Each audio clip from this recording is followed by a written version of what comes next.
apart, piece by piece, revealing something I've never seen. Follow the line, hold the line, right here. Follow me down, hold me down, right here.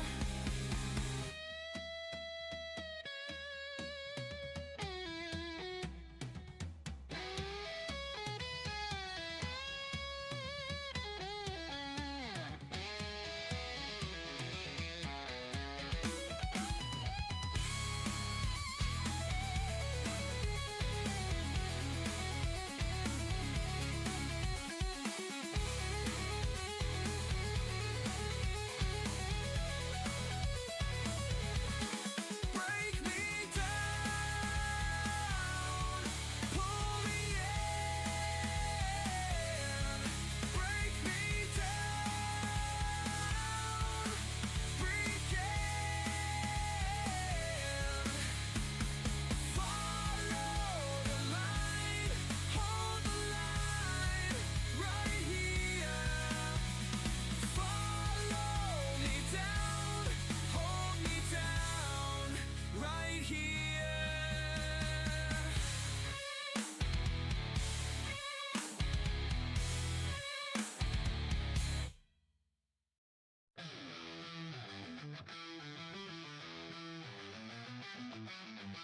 Last pipes glow, neon nights, fingers twitching, joystick fights, eyes red, head spinning, no end in sight.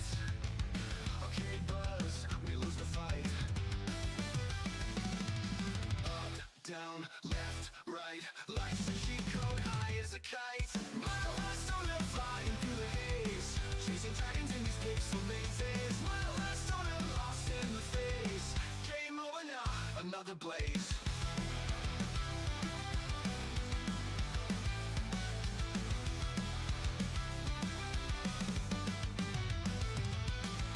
Smoke curls up, clouds of screen.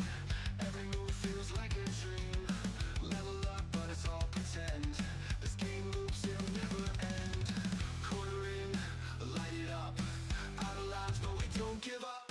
Mile high stoner flying through the haze, chasing dragons in these pixel mazes. Mile high stoner lost in the face. Game over now, another blaze.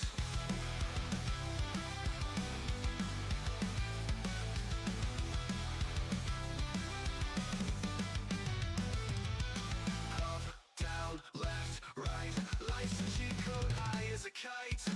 Mile high stoner flying through the haze, chasing dragons in these pixel mazes. Mile high stoner lost in the face. Game over now, another blaze.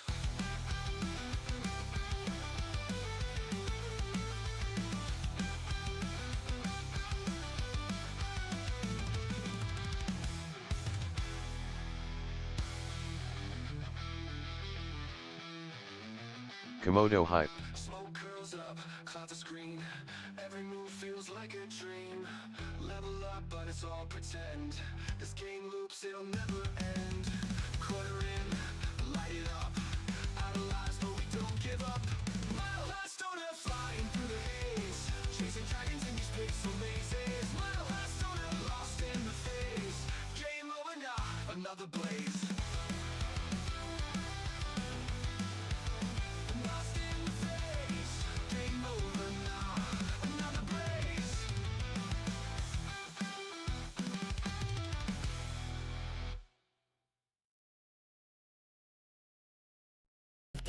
Game on, lights, wild, high score, and no smile.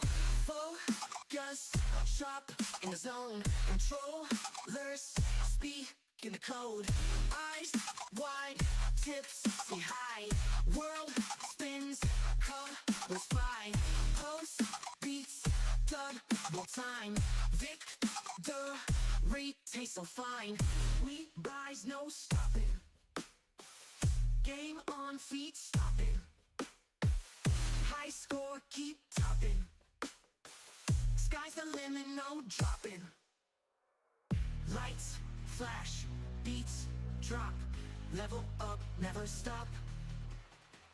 Headphones, all I need. Dubstep rhythm lead. Night falls, stars collide. Screens glow, hearts abide. Dreams merge, reality. Lost in virtual sea. Buzz, loud, adrenaline. Digits flash, number spin. Team up, let's make a run. Under the midnight sun.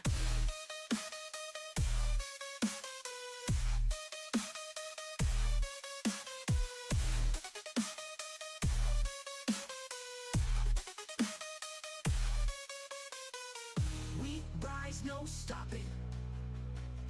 Game on feet, stopping. High score, keep topping.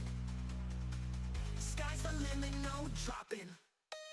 Lights flash, beats drop. Level up, never stop. Headphones, all I need.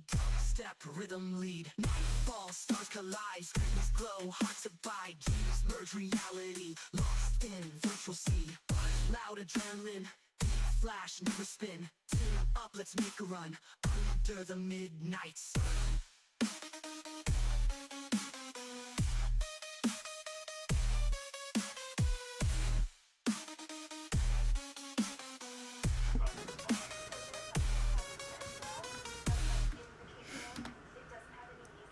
What up, Twitch? What up, YouTube? We're gonna get up in this new world. Oh my god. It's early. Update? What the fuck you mean you didn't update, you piece of fucking shit? It showed you were updated. Why the fuck do I gotta update you again, you cocksucker? I thought you set it up so Yeah. Well, it showed right here, download completed. That's stupid.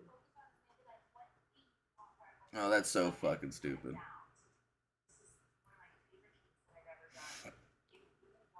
That's so fucking stupid. Well, I guess we gotta wait a minute, guys.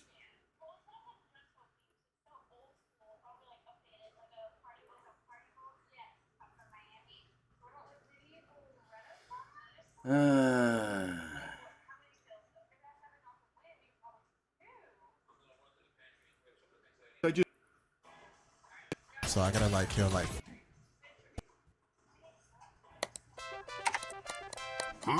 Thank you. Thank you. Come again. What's going on with this guy?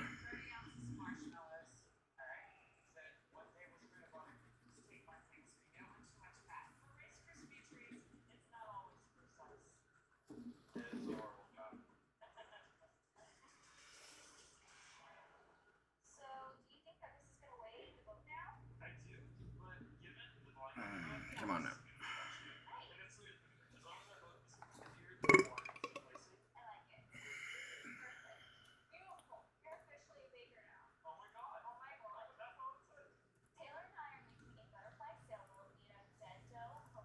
Come again. Apu? Oh, Mrs. Homer. How did you get in my game? I too am online playing. And that beguiling enchantress is Mrs. Crabapple.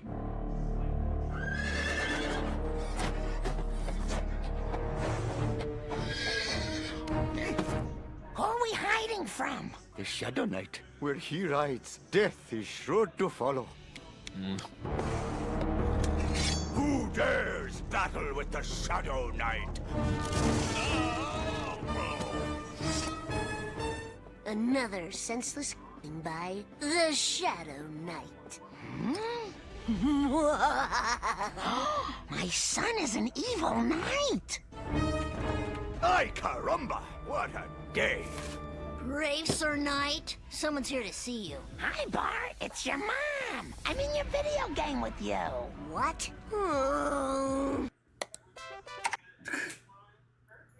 So what are are the last battles that Zoro's gonna have to take on before he's ready to fight Mihawk. Because I can't lie, him fighting and holding his own this way against Lucci is a good step in the right direction, but I do think he has 3 solid people that he needs to be able to beat before he can take on Mihawk himself. And that first person is Seiryu the Rain, because his observation is not as good as Sanji or Luffy's, and if he wants to be able to beat Mihawk, you got to be able to at least deal with an invisible dude. Ultimately, a fight against somebody like Seiryu should put Zoro in the realm of possibly Future Sight, at least like a 1-second variant of it, so that he can fight somebody like Mihawk in the future. After him, I have Elder Star Nojiro. This is a dude that Zoro's definitely gonna have to be able to fight against if he wants to be able to take down Mihawk one day. And it's mainly due to how fast this dude is, because he was literally galloping all over Egghead, cutting down each one of Show these love passive 5, pieces love you before guys. anybody could do anything. For Zoro to even Adaptic my clash lady, thank you for the 5 bits. Thank you, Dabin.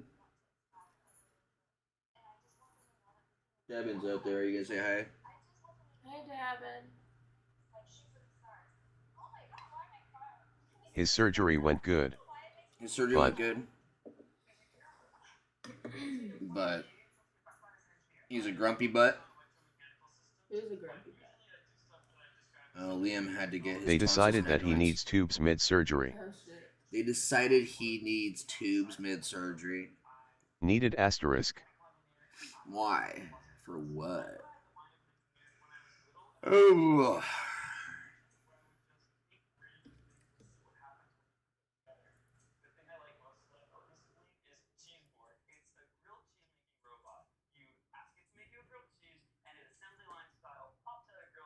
We got home a little bit ago.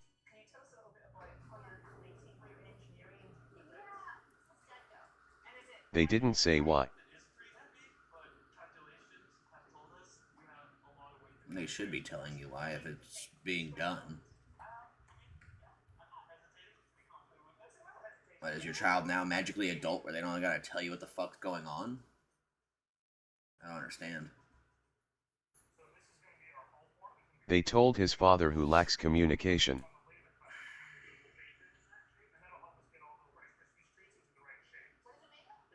You tell him, be like, that's nice, I'm not his father.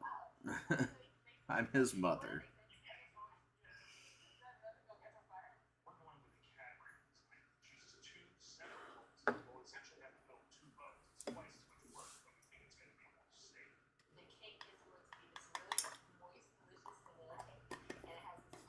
That's just wild. I'm assuming he had liquid in his ears. Yeah, maybe. I don't know.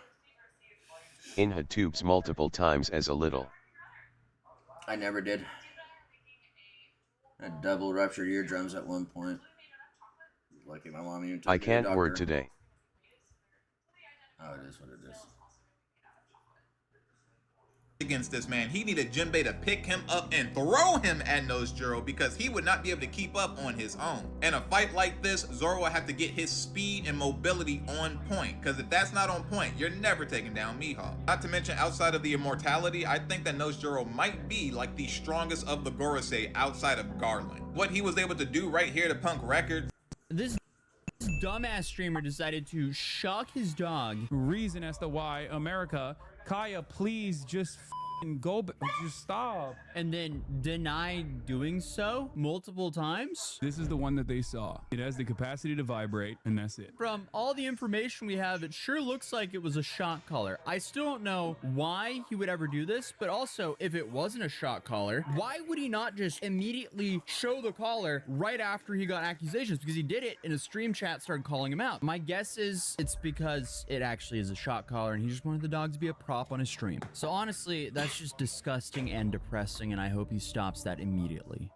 This dumbass streamer decided to shock his dog. Reason as to why America, Kaya, please just go, just stop. And then deny doing so multiple times. This is the one that they saw. It has the capacity to vibrate, and that's it. From all the information we have, it sure looks like it was a shock collar. I still don't know why he would ever do this, but also if it wasn't a shock collar, why would... I mean, all right, you said that we would talk, so let's talk. It's been almost a whole day and we haven't even talked to each other. I mean, what do you want me to say? That I'm sorry I have a Tinder profile? Like, I'm sorry. Okay. I mean, why do you have one? I don't know. I don't know. We've been together for like almost 11 years. Like, I don't know. Maybe I just wanted to try something new. I mean, I guess. What? I don't know. Yeah. What? This bitch. What? He confronts her about having a Tinder profile. He's like, what do you want me to say? I'm sorry about having. He's like, I don't know. I'm sorry. You know, like, we've been together 11 years, and I just, wanted to try something new. Like, it's one thing if you What? met on an app and they just deleted the app from their phone and never deleted the fucking account. No, That's one she thing. is actively But, like, looking at Tinder. Oh my god. What if you're in an 11-year relationship? It's the Like, fucking- how are you gonna sit there and be like, oh, that was from 11 years ago? I don't think Tinder. was around 11 years ago? It might have been. Was it? I don't know how old it is.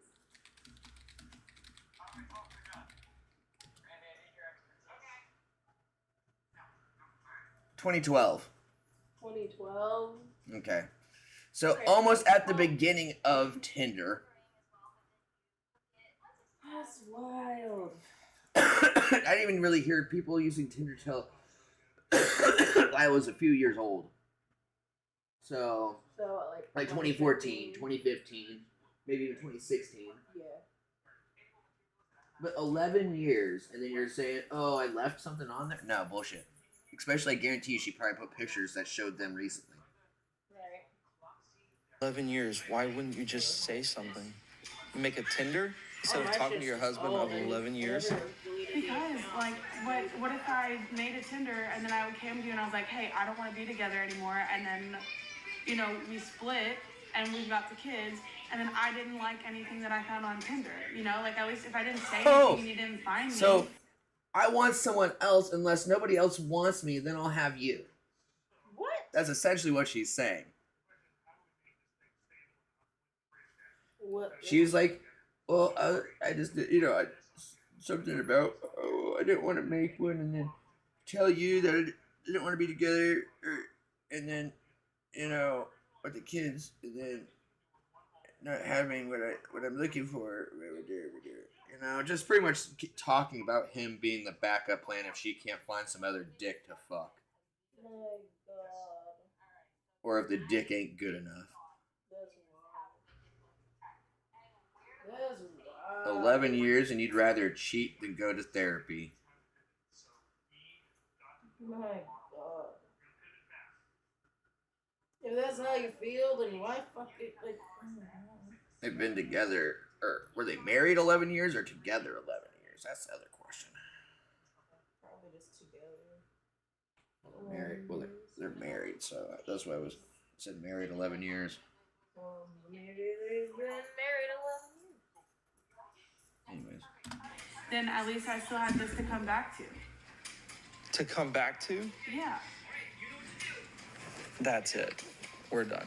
Could that woman be any more bothered to have this conversation with her husband? I don't think so. Which is pretty telling. Which, in addition, the other thing that's very telling is the fact that she justifies her actions. Complete justification, no accountability, which is exactly why this, honestly, is a man's worst nightmare. To be married for 11 years and to find her Tinder profile on his own without her even admitting that she had any problems in the relationship, I sure hope that they don't have any children. But on top of that, she completely The main denies question that- is, why was he looking on Tinder in the first place? Was it because somebody said something, or was it because he was looking too? That's the next question. That's true. But I feel like, given the reaction, I feel like one of his friends Probably was told him. still single found it.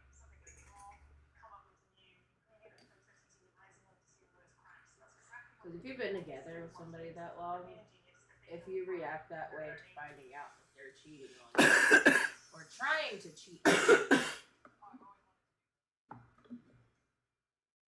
like, I don't know. 'Cause, like, how do you think the man's reaction would be if he was cheating and found out his wife was cheating versus he wasn't cheating and found out his wife was cheating?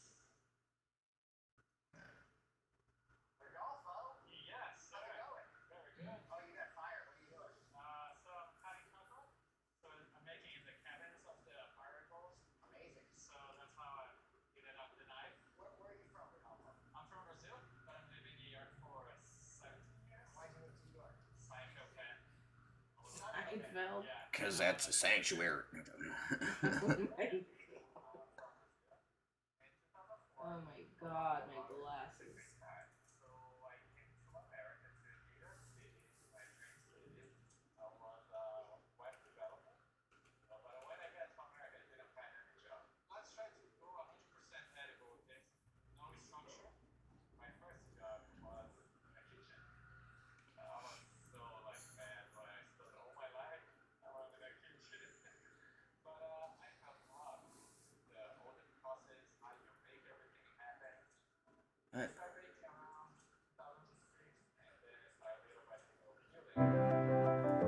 There's a place where you can find your path, where you can't wait to get started on your future, where your passion. Ian Watkins. If you're familiar with that name, you probably just puked in your mouth a little bit, even just hearing it. But maybe you don't know that name.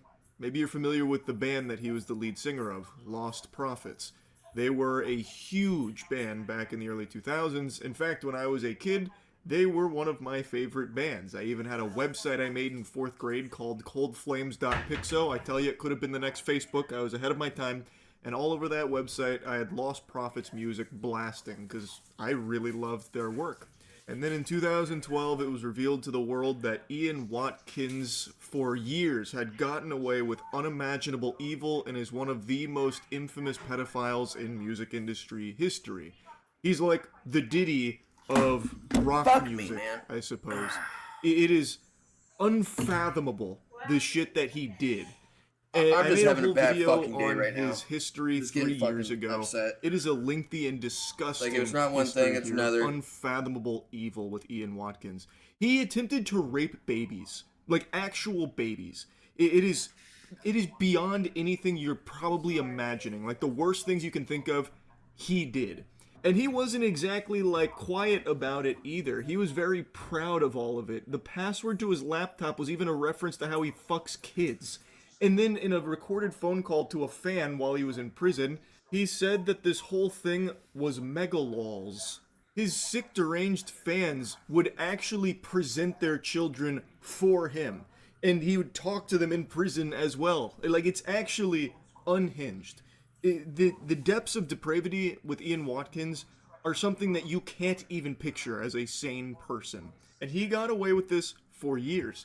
Again, this wasn't like the biggest secret in the world, like the fucking KFC 11 herbs and spices or anything. This was something he had been reported to the police for multiple times, but they didn't take it seriously.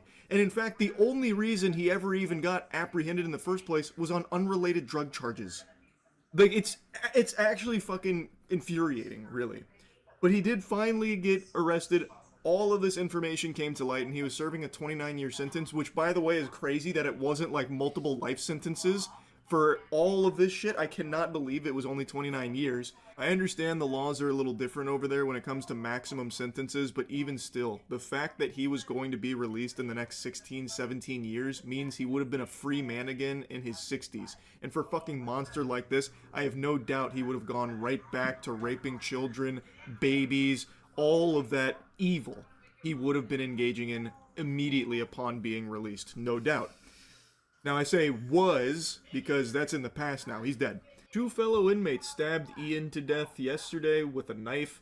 It was first thing in the morning too, so this was like the #1 thing on their to-do list for the day. They must have just got up, stretched, got the sleepies out of their eyes and said, alright, let's go kill that guy.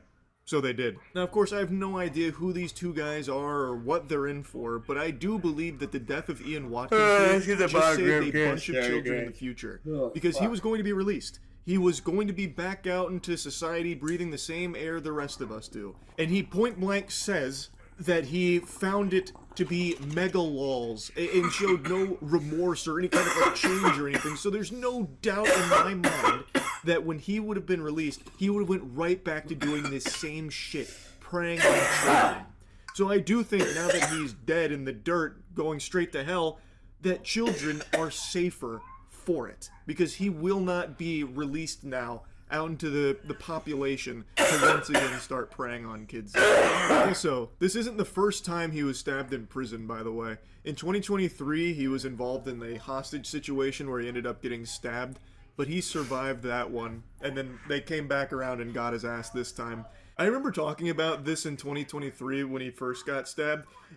What an interesting hostage to take, because I don't think anyone's going to be fighting that hard to get him back. I can already just, imagine all of the, officers or whatever on the scene, oh no, don't do that.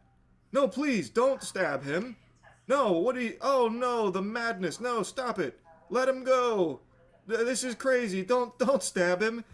And then when they do stab him, and he pulls through, I bet the officers are like, fuck! Kicking sand. What do you mean he made it? What do you mean he pulled through? Shit! This time, though, was clearly a bit different. They didn't use him as a hostage, they used him as a pincushion. So they stabbed and killed him, and you're not going to believe me when I say this, but it's true. He actually has people mourning his death.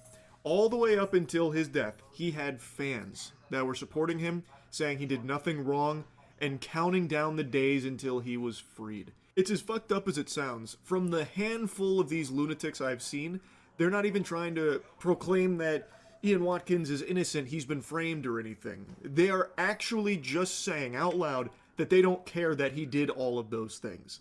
That it doesn't matter to them. They still can't wait for him to be freed. Terrifying shit, really. Anyway, though, I just wanted to share the good news with you about Ian Watkins being dead. That's really about it. So, yeah. They're coming straight in. Trust me. I've got... nothing.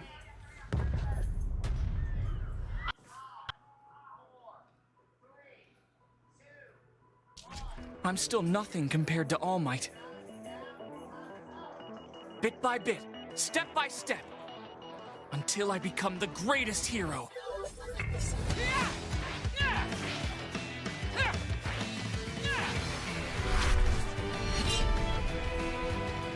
The whole town is a training ground. You can really feel the scale of UA. And so, the students of UA graciously became my beta testers. Is that all right? Got it. I won't hold back. You can use the information you gather from people you talk to in order to find the Nomu's location and get a better understanding of what it's doing. You need self-defense skills. I see. I have to work a lot harder than the others. In service of others, their existence is forgiven. Let's see if you're worthy. We will fight, and we will win! I'll shoulder the burden. Limits? Surpass them! That's all I can do for now. Counting on you. Plus... Ultra! What's up? It's a dog-eat-dog world. Which dog are you? I refuse to let you have your way. I'll seize it. What's the point of restoring this fake society? So, hero, what do you want to do to me? You'll never amount to anything in this world! You were crying back there! So keep cursing the weakness inside you. Wounded heroes really are the most frightening animals. Not once in my entire life! Your fight is over! Have I gone into battle expecting to lose? I won't allow you to hurt anybody else! They essentially made an open world style game with it that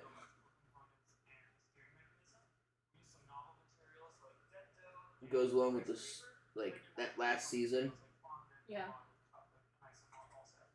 So it's like we're going through the last season, but also doing like investigation prior type deal. But you got all the crazy battles that they've had, like Shoto and Izuku Midoriya shit. Yeah. They even have that fucking shit where Bakugo fucking just disappears and just fucking fucks him up.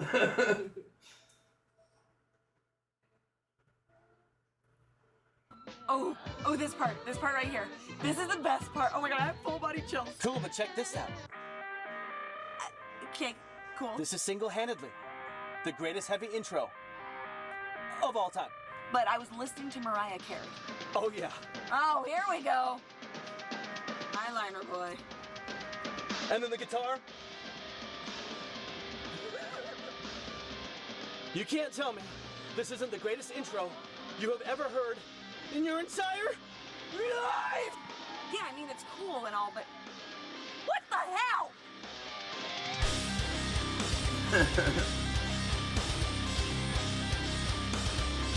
I'm embarrassed. Get in the car.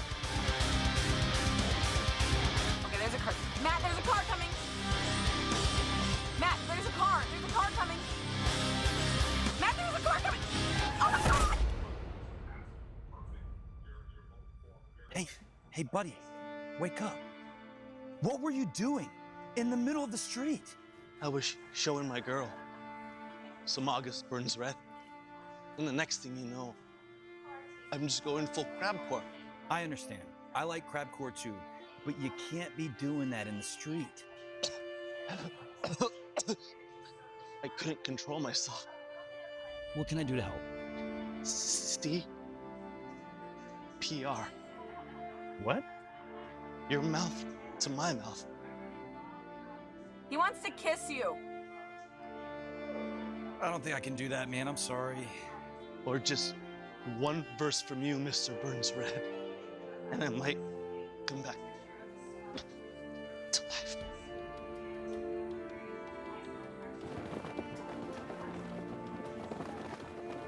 Oh my God.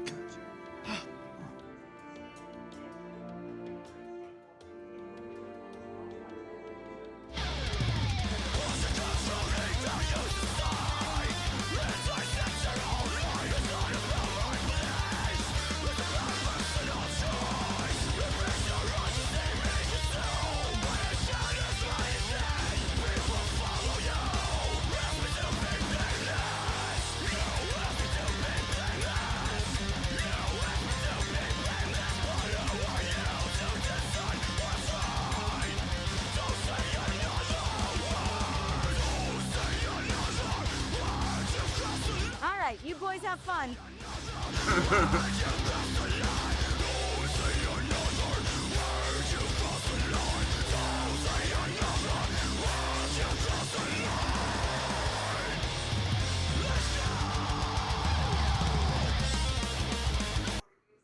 That's fucking fun.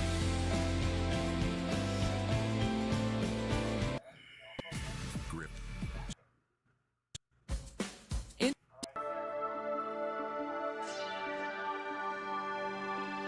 Hey guys, welcome to the Liberal Hive Mind, a channel solely focused on exposing the abundant hypocrisy of the left. Well, it just continues to get worse and worse for little Hassan Piker here. This guy is once again getting exposed as a disgusting, dishonest hypocrite, although that's not exactly news to anyone. Anybody with 2 working brain cells has been able to see that since day one. But the so-called socialist hero of Twitch, the so-called Joe Rogan of the left, Mr. Compassion himself, the guy who spends every day lecturing us about morality, compassion, and empathy, well, he's turning out to be the guy who literally seems to be abusing his animals, abusing his pets, using them as props. Again, this is one of the left's role models, him and Destiny, the future of left-wing leadership online, an influencer of the people. And yet time and time again, these guys are getting exposed as complete sociopaths. Again, it's getting worse for Hassan as an old video now leaks, showing there's a pattern here of how this guy treats his pets. Yeah, this guy's not beating the allegations, let me tell you that. I also got some other video updates to show you guys. Let's go ahead and expose this clown, shall we? We got some stuff to get into, so let's roll the tape. Alright folks, so here's the clip in question. We've got a video of Hassan treating one of his dogs absolutely horribly. Take a look at this. Stay. If you run right now, I'll f***ing kill you. Like, I'll actually kill you, okay? In front of everyone. Stay. Come here. Hey. Motherfucker, come here. Stay. No, come here. Quote, "I'll kill you." This guy actually said that to his dog. Now, obviously, Hassan's gonna claim, it's a joke, right? Oh, it was just a joke. I was being hyperbolic. Obviously hyperbolic. And you know, just that one clip in isolation, maybe you could give him that pass. But let's be real here. How many more jokes do we need? How much more evidence do we need of this guy being a real piece of work before people start to realize that there is a pattern here? And we're supposed to just take Hassan's word for it, right? Oh, he didn't mean it. Yeah, I guess he didn't mean this either. You have an animal that you are taking care of. You have a literal slave. And not just like a slave, but you have a literal slave that you shackle, okay? Every day, pull from their neck and take him wherever the you want to take him to. And on top of that, you neuter your slave. So your slave can't have more slaves. And you have the slave for just personal consumption, like making yourself feel better. Of course, he'll claim that's out of context. But I don't know, it's kind of hard to take this guy's word for anything, considering he lies constantly, repeatedly, anything to save his own frickin' behind. And even in this specific situation, all he's done is lie and lie and lie his frickin' ass off. Remember how this all started, right? The video is pretty clear. It's like clear as day. He presses a button, the dog gets zapped and freaks. Of all of America's much more consequential violence, okay? It's the same reason as to why America, Kaya, please just f***ing go, just f***ing go, just stop. Jesus Christ, what are you doing? You're being such a baby. And then immediately he claimed, there's no shock collar. No, it's my haters engaging in conspiracy theory, remember? His dog stubbed her dew claw, he claimed. When all he had to do was show the dog's collar instantly. Show what was on his desk, but he didn't do that, no. He waited more than 24 hours later to then show us the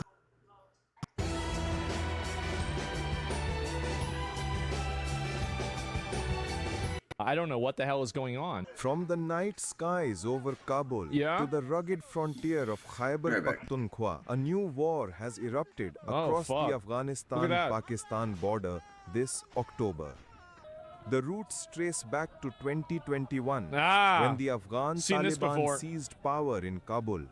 Emboldening the Tehreek. That's great. I'm so happy to hear that after the 20-year incursion into the Middle East that cost millions of American lives, billions of, actually that's not true, trillions of dollars, we've managed to, after 20 years, replace the Taliban with the Taliban. Thank God. Wow. I can't wait to pay my taxes next time. Millions of lives? Yeah, I feel like millions of people were killed in that war. Yeah, I absolutely think so. What do you mean? Millions of American lives? I don't know if it's a million American lives. I don't know how many people died. But, like, collectively, yeah. I mean, because I'm not saying that... I mean, there's Afghanistan civilians. Like, there's fucking Iraqi civilians that were killed. You said American lives? Oh, okay. Well, yeah, just lives in general. Not millions, but Americans, but that's millions. Yeah, it was a lot. 146K. Well, that's less than I expected. I actually thought it would be closer to 1 million, given how long it was. But anyway, my point is that, holy shit, what a waste of time and money, right? Taliban Pakistan, or TTP, to ramp up attacks from Afghan safe havens. Islamabad accuses Kabul of harboring over 6,000 TTP fighters, while the Taliban denies it. By early 2025, cross-border strikes became routine, with Pakistan launching operations like the February raid in South Waziristan that killed 30 militants, and March clashes at Torkham Crossing, forcing 15,000 residents to flee amid gunfire and border closures. Wow. Someone who spent a year of my life there, it's a huge waste of time and American lives. I mean, I'm sure that, like, for some people there, maybe we helped them a little bit. But, yeah, it's just horrible. October 8th. Yeah, this was when Pakistan attacked Afghanistan, I think. Fast forward to October 8th. In Pakistan's Kurram district, TTP militants ambushed a military convoy with roadside bombs and gunfire, killing 11 soldiers, including 2 officers. The TTP claimed responsibility, that's a lot, vowing to overthrow Islamabad and impose a caliphate. So this is another religious war. That's another religious war. Oh boy. Because a caliphate, I mean, is there a secular version of a caliphate? I think that's unique to Islam, right? And this is an honest question. Like, I think that's like a unique Islamic term, isn't it?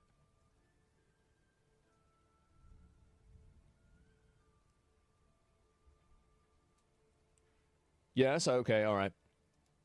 Pakistani forces retaliated immediately, raiding a TTP hideout in the Tira Valley and eliminating 19 militants. So it was basically I don't know. I think this seems to me like, I mean, it's not the same thing, but it's like a lot of these wars, it seems like it's kind of like whenever people discovered the atom and then they're like, wait a minute, there's things inside the atom. And then you look even closer and there's things inside the things that are inside of the atom. And it's these concentric circles of like whose fault it is. And it just seems like whenever you really get down to it, these are problems that have been going on for generations. gun battle. Yeah, the Holy Wars, exactly. जिस मट्टी में से उनको फायदा मिल रहा है, The soil that gives them most benefits, the land and the जिस people they Sarzameen benefit से उनको from. फायदा मिल रहा है, You have to keep in mind that there's a lot of places in Afghanistan that are tremendously beautiful. They're amazing places, and so maybe this is true. I think this is also part of true with the Pakistan-India conflict with Kashmir, considering that a lot of the places there are also some of the nicest areas in the two places. उस मुल्क There के are? साथ Yeah, दुश्मनी कर रहे absolutely. हैं। Sir ये अब बर्दाश्त नहीं होगा।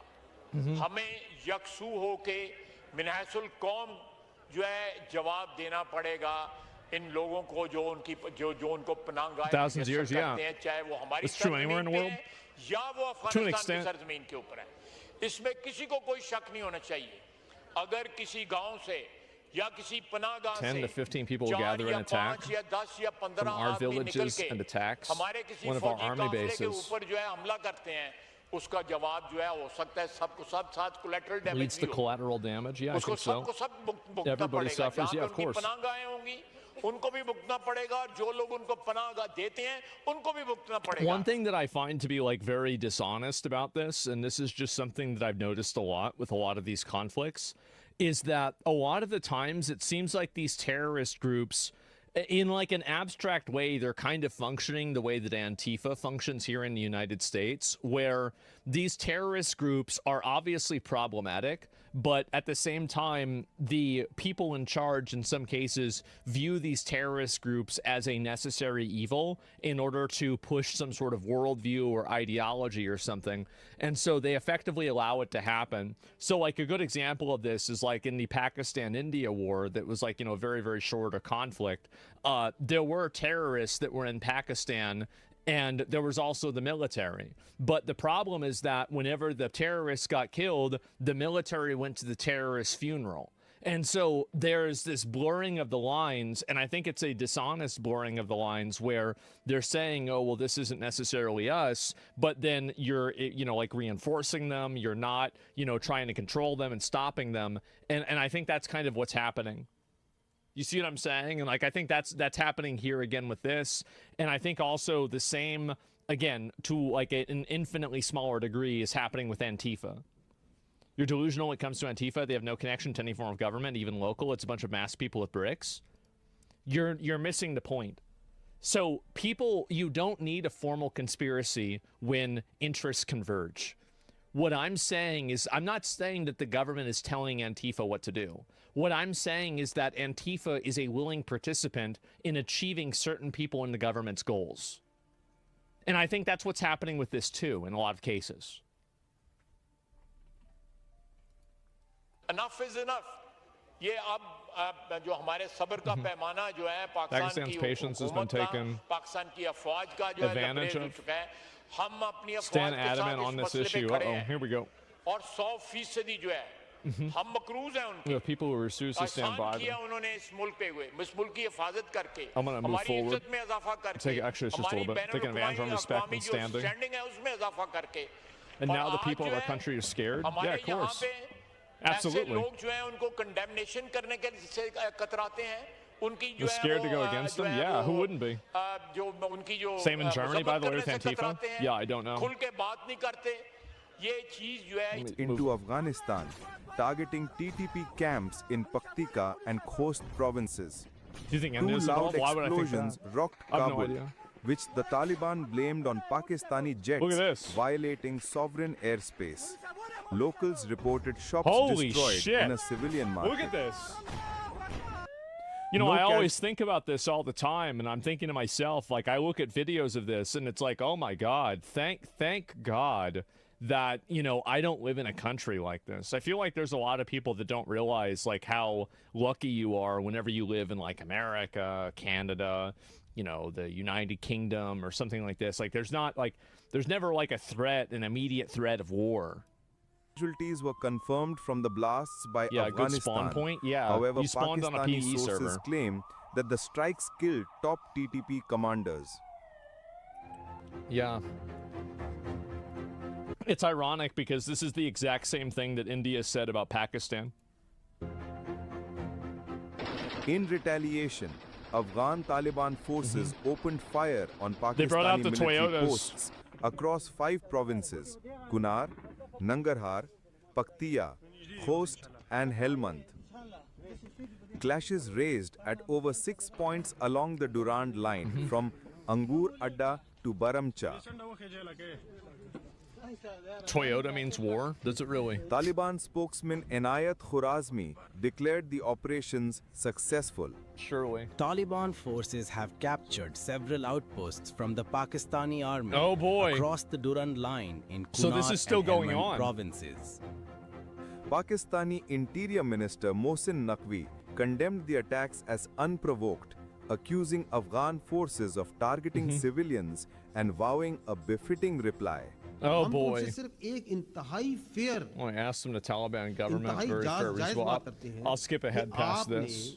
अपनी जबकि 132 Yeah, a lot of people have gotten मासूम killed, पाकिस्तानी apparently. शहरी शामिल हैं Yeah, holy shit. As of October 12, 2025, the intense clashes along the Pakistan-Afghanistan border have concluded, with both sides announcing the end of their operations. So that's it? They just blew each other up for like 3 days and it's over now. Until next time it happens. Saudi Arabia having signed a mutual defense pact with Pakistan just last month. See, this is what I didn't even know about this, but I do think that if the U.S. gets involved, we'll probably take Pakistan's side and advocate for them, but we'll have to wait and see. Issued a statement expressing deep concern over the tensions, calling on both nations to exercise self-restraint, avoid further escalation, and pursue dialogue to maintain regional stability. Nobody wants to deal with that, Qatar especially because echoed Pakistan this, is prioritizing nuclear dialogue, power. diplomacy, and restraint to prevent broader instability. Yeah, I mean that's pretty much about it, right? I mean a geopolitical bar fight where both sides fight and bow it out. Yeah, I mean I think that's basically, and a lot of it probably has to do. There's the video I just watched. Give it a like if you liked it. I mean I haven't never watched a video from this channel before, but yeah, this is crazy. I had no idea this was even happening, right? And yeah. India's eating popcorn and enjoying the show. Yeah, I feel like this is just a conflict that, you know, it's just kind of going to go all, you know, it's going to blow. For everyone.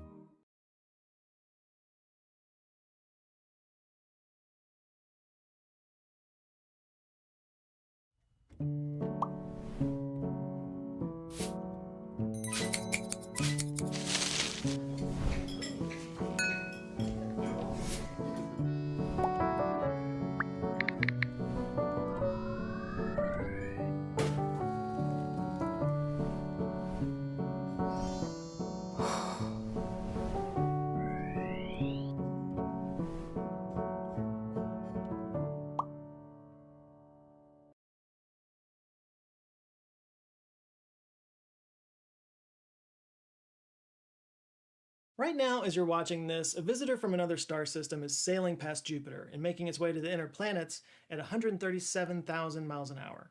It was discovered on July 1st, and within days, there were headlines and social media posts proclaiming that it could be an alien spaceship. And they usually cited the Harvard astrophysicist Avi Loeb, who published a paper that suggested it might be, quote, evil alien technology. Now, to be fair, Loeb and his team, they do make it clear in the paper that what they're doing is a, quote, pedagogical exercise, more of a thought experiment, and that the answer is probably something a lot more mundane. But that didn't get the headlines, did it? But we do know that it came from outside our solar system, because the speed it's traveling is just way too fast to get captured by the sun's gravity, so yeah, there's no chance that it's a local comet or an asteroid. It was given the name 3I Atlas, after the Atlas Survey Telescope team that found it, and 3I because it's the third interstellar object that's been discovered, after 2I Borisov in 2019 and the one you're probably most familiar with, Oumuamua in 2017. Oumuamua made a lot of waves because it was the very first interstellar object that we've ever seen, but also got a lot of headlines because there were people there too claiming that it was an alien spaceship due to its weird shape and the fact that it accelerated kind of weirdly as it headed toward the sun. And the author of the paper that got all those headlines was, of course, Avi Loeb. I should say Avi Loeb is actually a very respected astrophysicist, especially in the field of black holes. He was actually friends with Stephen Hawking back in the day. But in the last 10 years or so, he's kind of gone all in on extraterrestrials. Basically everything that gets discovered these days, he seems to chalk it up to aliens.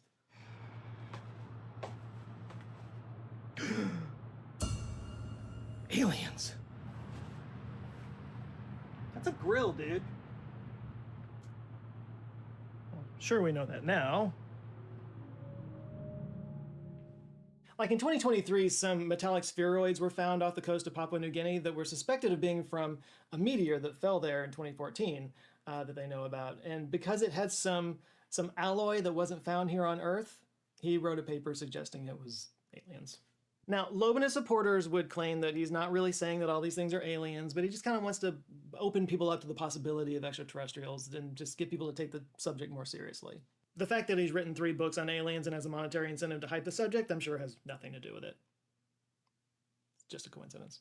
He's not alone, though. Like right now, a lot of people are taking the subject of aliens very seriously, with military reports of UAPs and congressional hearings looking into them as a potential threat. Interest in aliens is at an all-time high. But what if it is aliens? What if tomorrow we suddenly had incontrovertible proof that they don't just exist, but they're here? Like what if a UFO landed on the front lawn of the White House? These are scenarios that sci-fi writers have been speculating about for over a century. But what if it wasn't sci-fi? What if it actually happened? What would happen next? What's the plan? If the US government is really taking the threat of UAPs that seriously, surely there's a plan in place for what to do about it, right? Well, I decided to look into it. So today we're going to talk about the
easily 3-4 times before it fucking will launch correctly. So frustrating.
That looks like an Asian lady did that. Oh, the Asian lady did do it. I know. I was just gonna say, as soon as you look at it, you're like, you see her. Yeah, she's definitely an Asian lady that did that. And with her hair color too.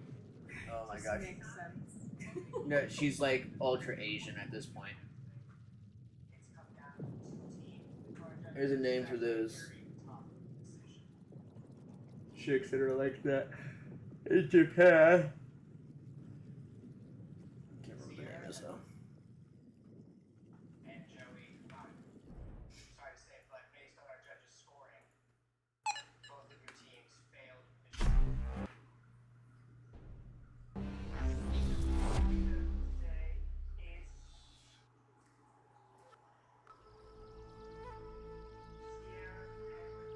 Yeah, their shit just sunk.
Oh my god.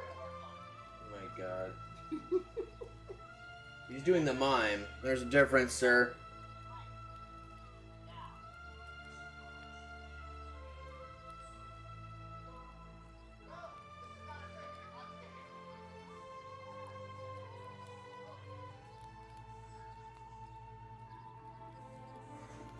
Oh my goodness.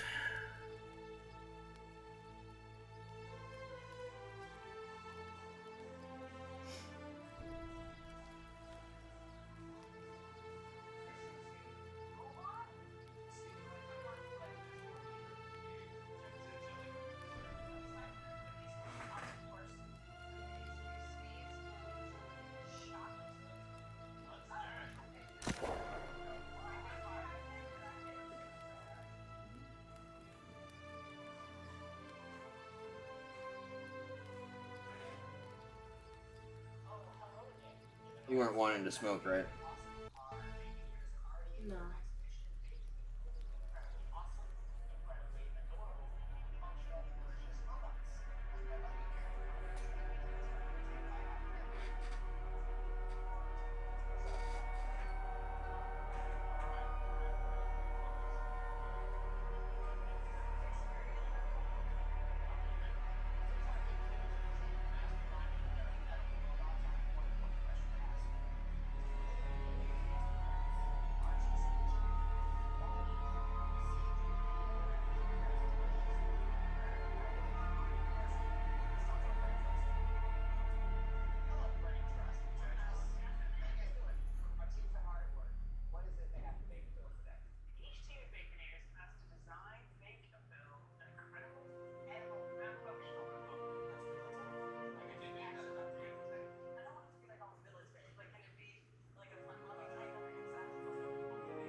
Like I was like a sad person.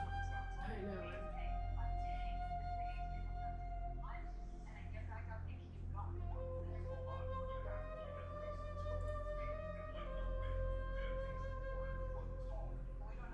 See, this would be right up my brother's alley. Did robotics in high school. We did this shit where we would build shit. Like solar panel cars that we had to make. It's funny, Brian, the guy that you met, Ness, the one that got us the Uber. Yeah. He actually won that solar panel fucking race. He was the one that beat me. Does not surprise me. One bit. Legitimately, I was like, oh, son of a bitch. And his was cruising too, because it was solar powered plus battery powered. Like it was just to have the solar power option available type deal. Yeah. You know that shit does not surprise me.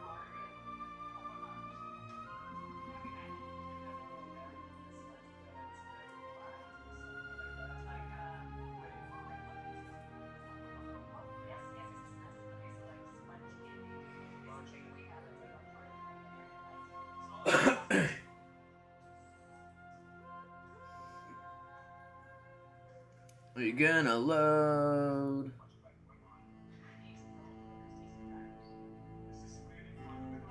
Yep, it's gonna be the 4th time I load in, I guarantee it.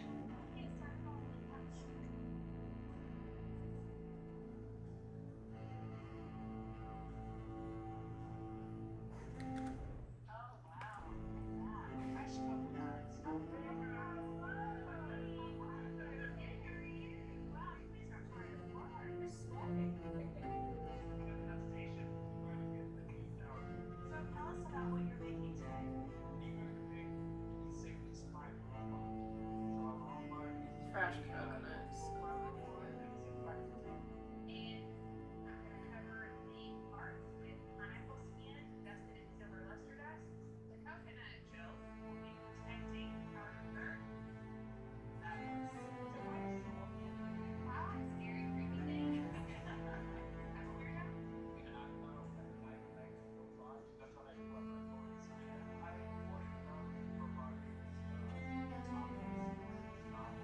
That's where most of us love fucking robots. Like, legitimately. Alright, well, this one is still not loading, so we gotta...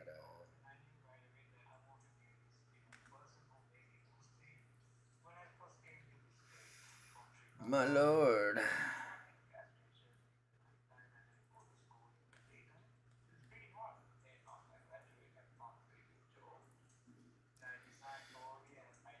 Come on.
Wonder why.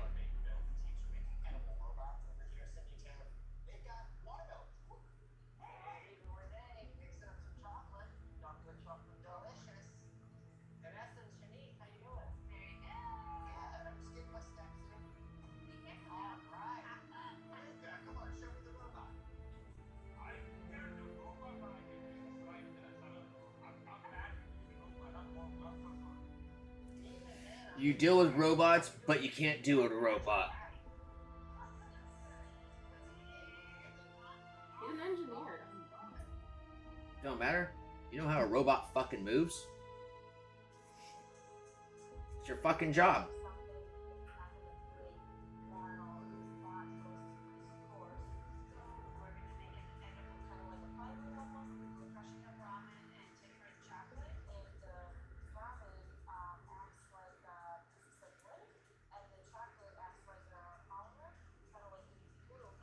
Interesting.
Well,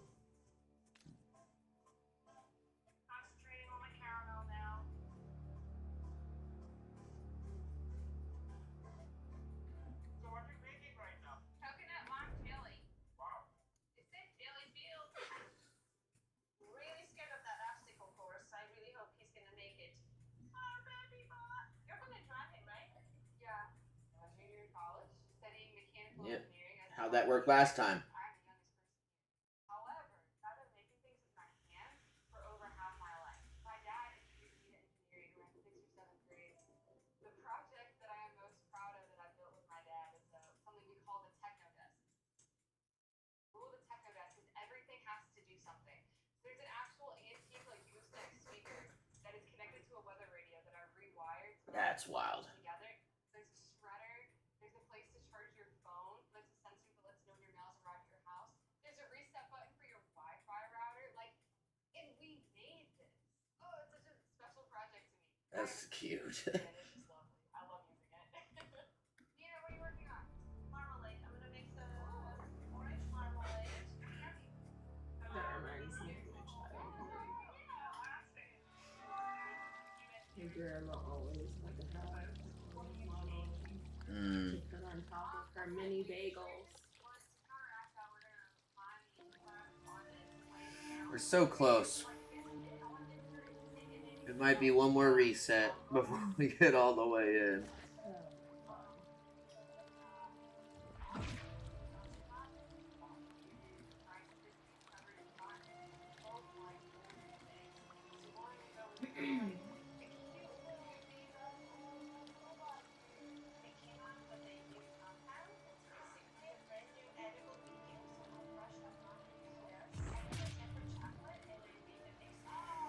Oh my god.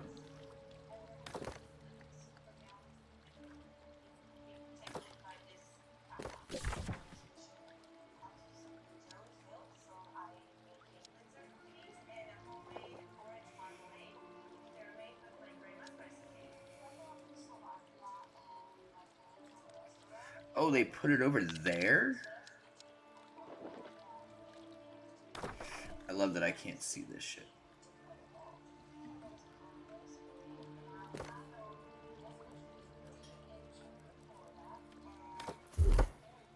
Why do people want to live in Florida?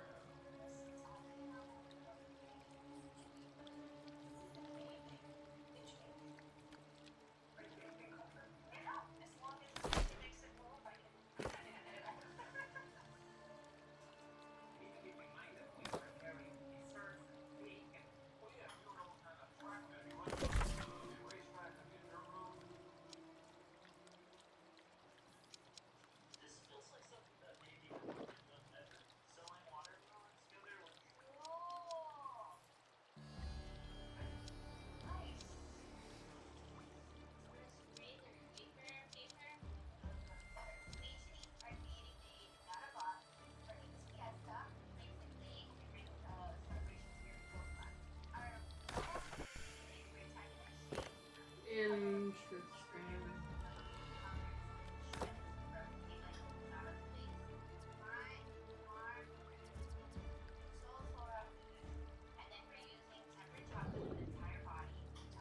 No.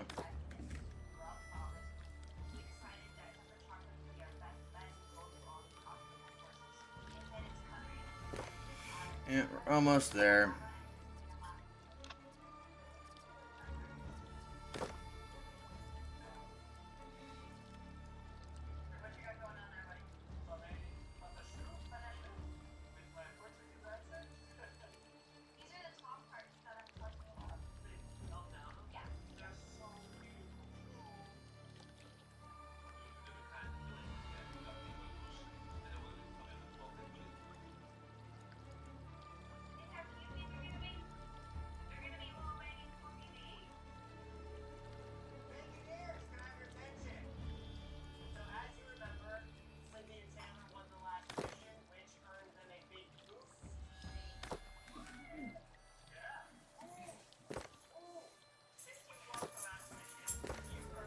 What's that smell?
Be funny if they're like, yeah, there's some crazy shit that's not there. All right. I'd be that asshole that'd be like, oh yeah, your robot has to be able to swim. Right. Or not swim, but like, you get it. Yeah.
A chocolate pinata.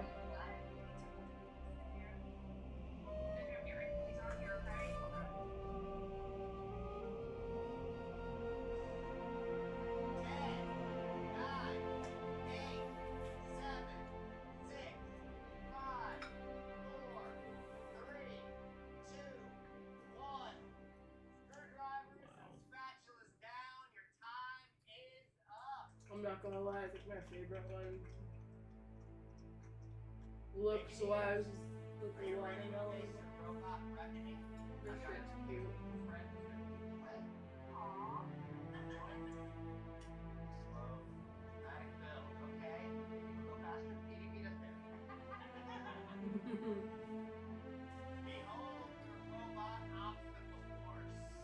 Last dude fucking kicks it on accident. Oops. Right.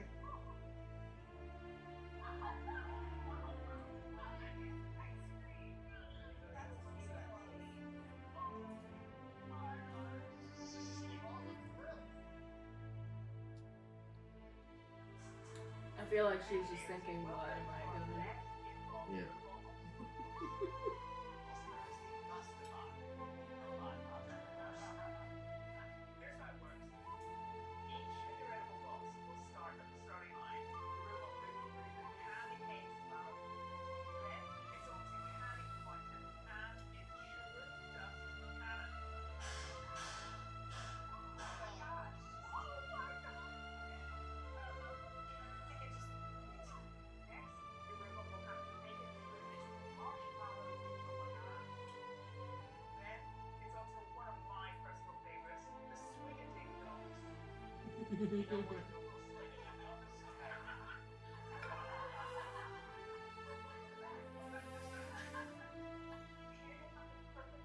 Having such frustration with this.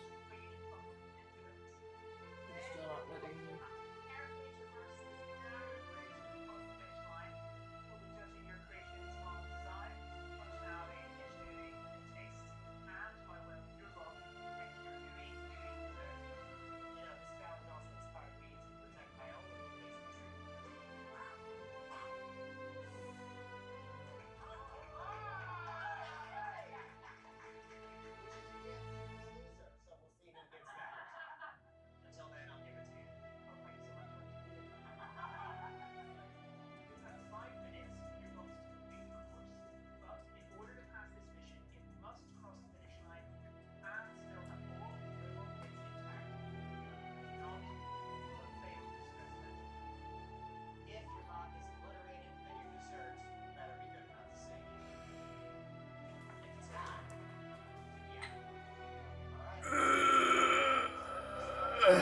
Fuck.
Oh god. Alright, she's going up the ramp. Circle out the waters. Okay, oh, that scared the baby out of me. Wasn't in those tracks. Down the ramp, looked up, and out and in the bushes. Oh. Looks like these marshmallows are in a spot in a stick situation. Oh my god. Oh, at least they got out.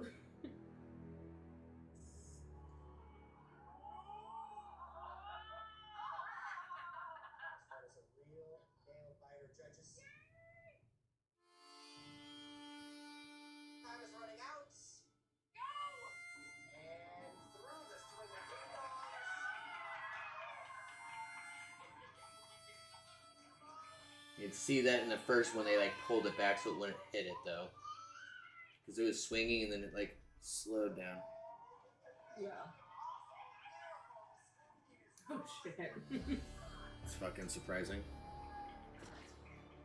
I thought it was done after this.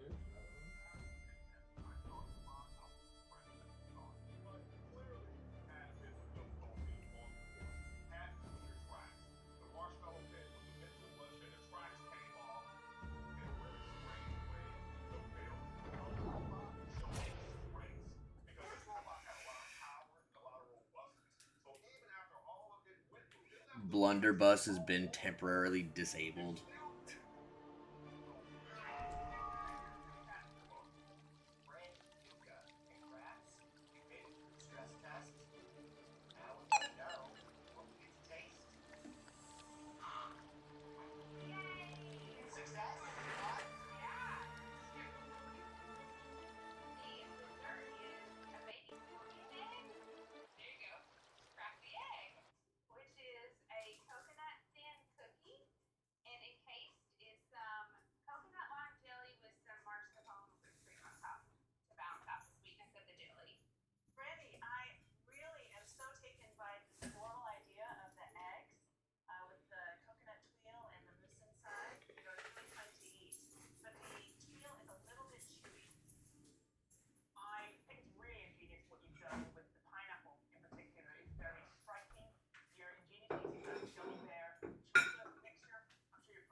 I really like the fact that when you look at the cake, you made your own gingerbread and the use of a lighter material on top. Very well done. Thank you. I love the design of the cake. You make large pieces, but you have a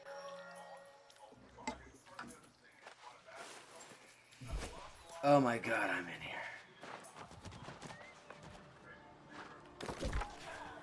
No.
That's what you're next. Even though we couldn't finish the course, we still want to taste these donuts. I am thrilled that you made a donut.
I don't get what's going on with this shit right now.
Okay, all these textures aren't even loaded.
Entropy wins Dino Dance SU prize.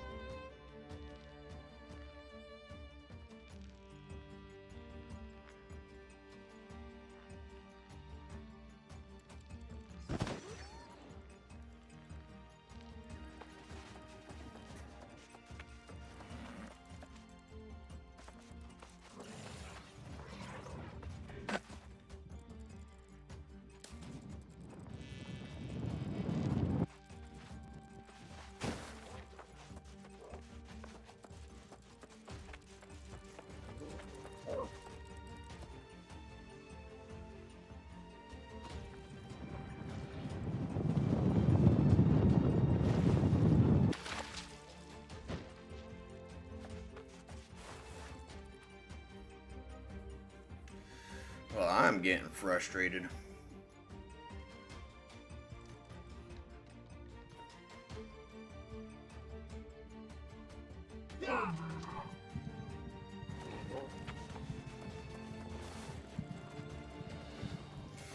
Alright, I'll be back.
Don't kill me, sir.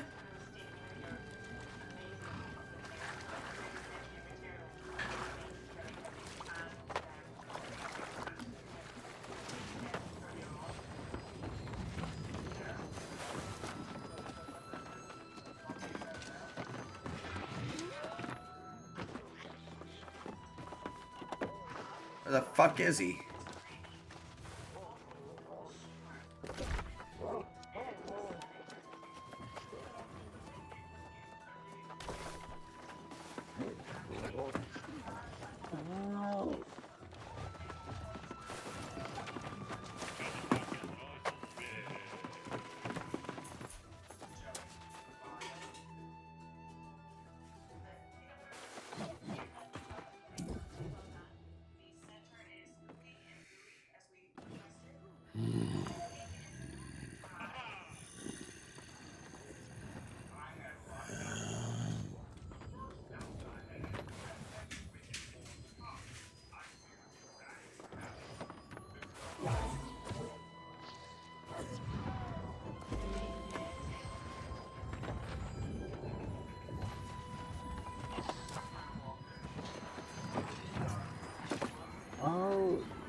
Where the fuck does this start?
Finally, What? flipping company finally issued my refund. What? Company that the website was doing some weird shit. Is where you are supposed to go? Refunded me for the Yeah, it's about. second. Is what? Alright, I just wanted to double check because I came over here because of the quest and then nothing's happening. Yeah. So I just tried verifying the file. Pretty sure that would work. Did not work. okay. I just I don't see a fucking hub for to pick up a new quest, so I was just making sure we were all on the same page here. Hey, I can't find nothing either. Supposed to be more games. Karen's right here in the middle of the boat, but she can't. Oh, okay. So you're supposed to pick up the next branch of the quest from her. Yeah. Gotcha.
What? I'm gonna go take the trash down. Okay.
All right, hear me out, boys. I got some new tech. What if we go out of the zone as a group and then come back? I think it'll still fail. It's the first day. Alright, man. I was just gonna reset, honestly.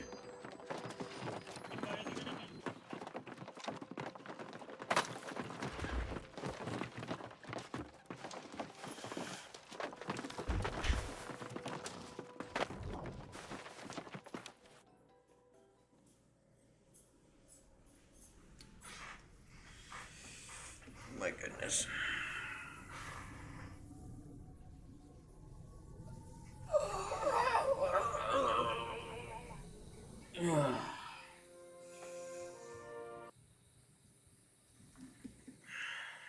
Is it raining out?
MSQ still bugged.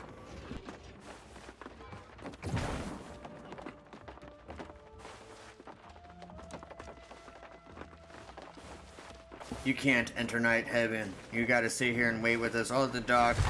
We do nothing.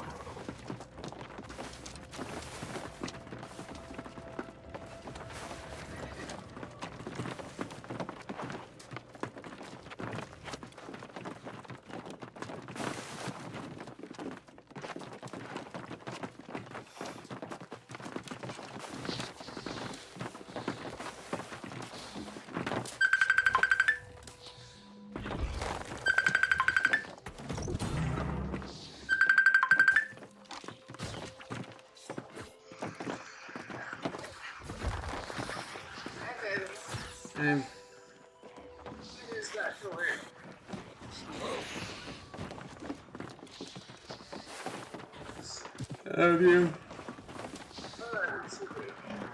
Did you take the pill? Okay.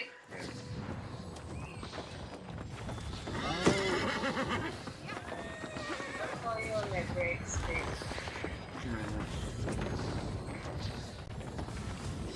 Hope you have a good day.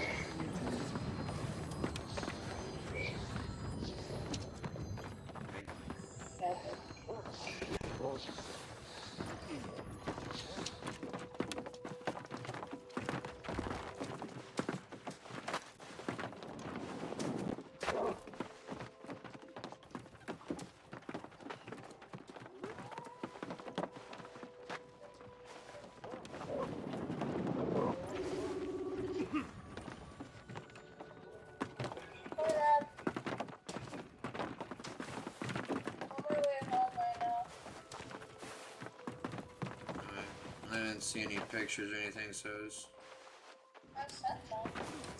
it might have just sent or something, but I've.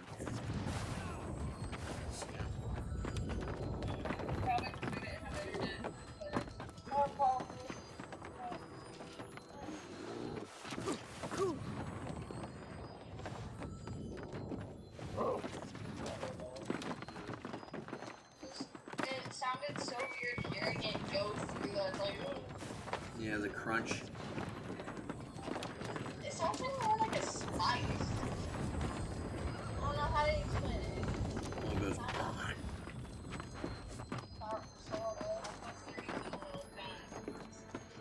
Plastic spice.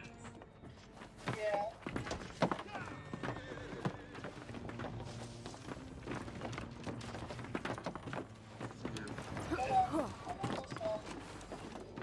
Alright, I was just seeing what was going on.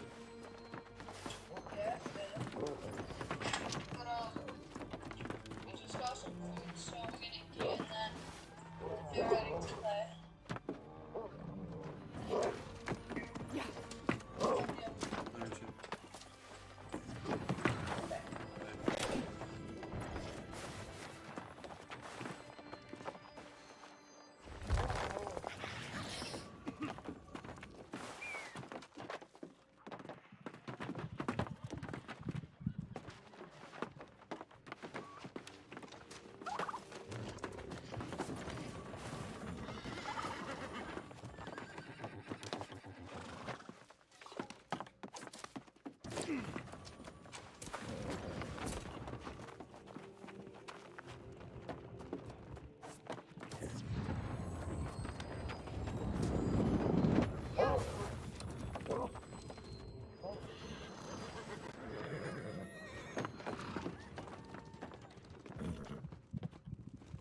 Shit's still bugged.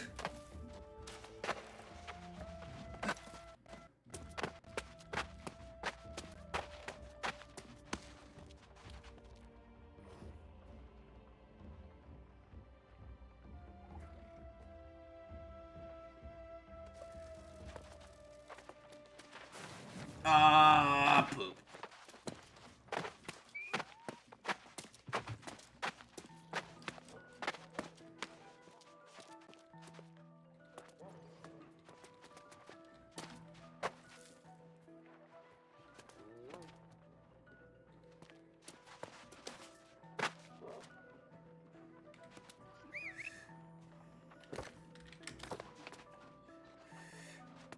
Dancing on the rooftop.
The actual plans for alien contact.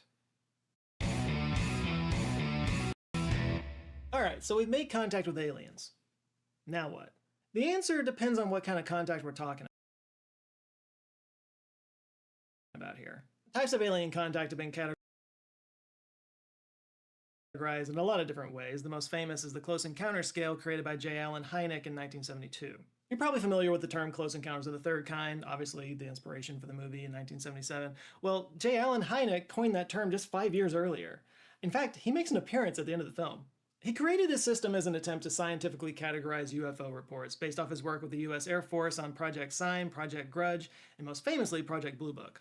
Yeah, the third kind is when we make physical contact. But still, he was kind of talking about like individual reports of, single people seeing UFOs. I'm talking about a massive worldwide, world-changing event where everybody can see aliens are real. This is a different beast, so I actually created my own 3 categories to classify them. The first category is radio or electromagnetic signals from outside our solar system, where we have proof of intelligent life, but it's way out there in the universe and can't hurt us. The second category involves aliens that are here on Earth, but they come in peace. The take me to your leader scenario. The third category is the bad one. This is where aliens actually attack us for reasons as varied as self-preservation, to stealing our resources, to even terraforming. I feel like I've seen that one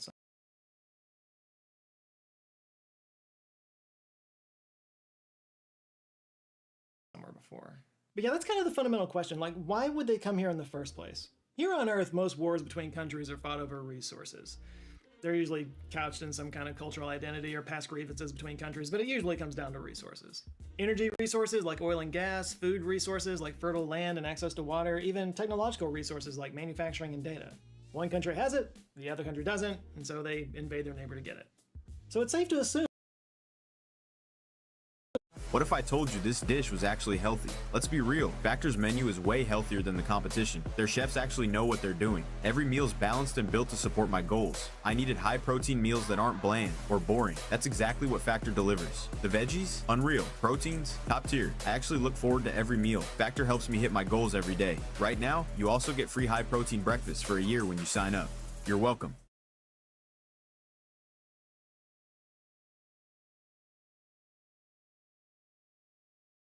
New Swiffer Mop Deluxe. With the new locking head, getting into tight spaces is simple.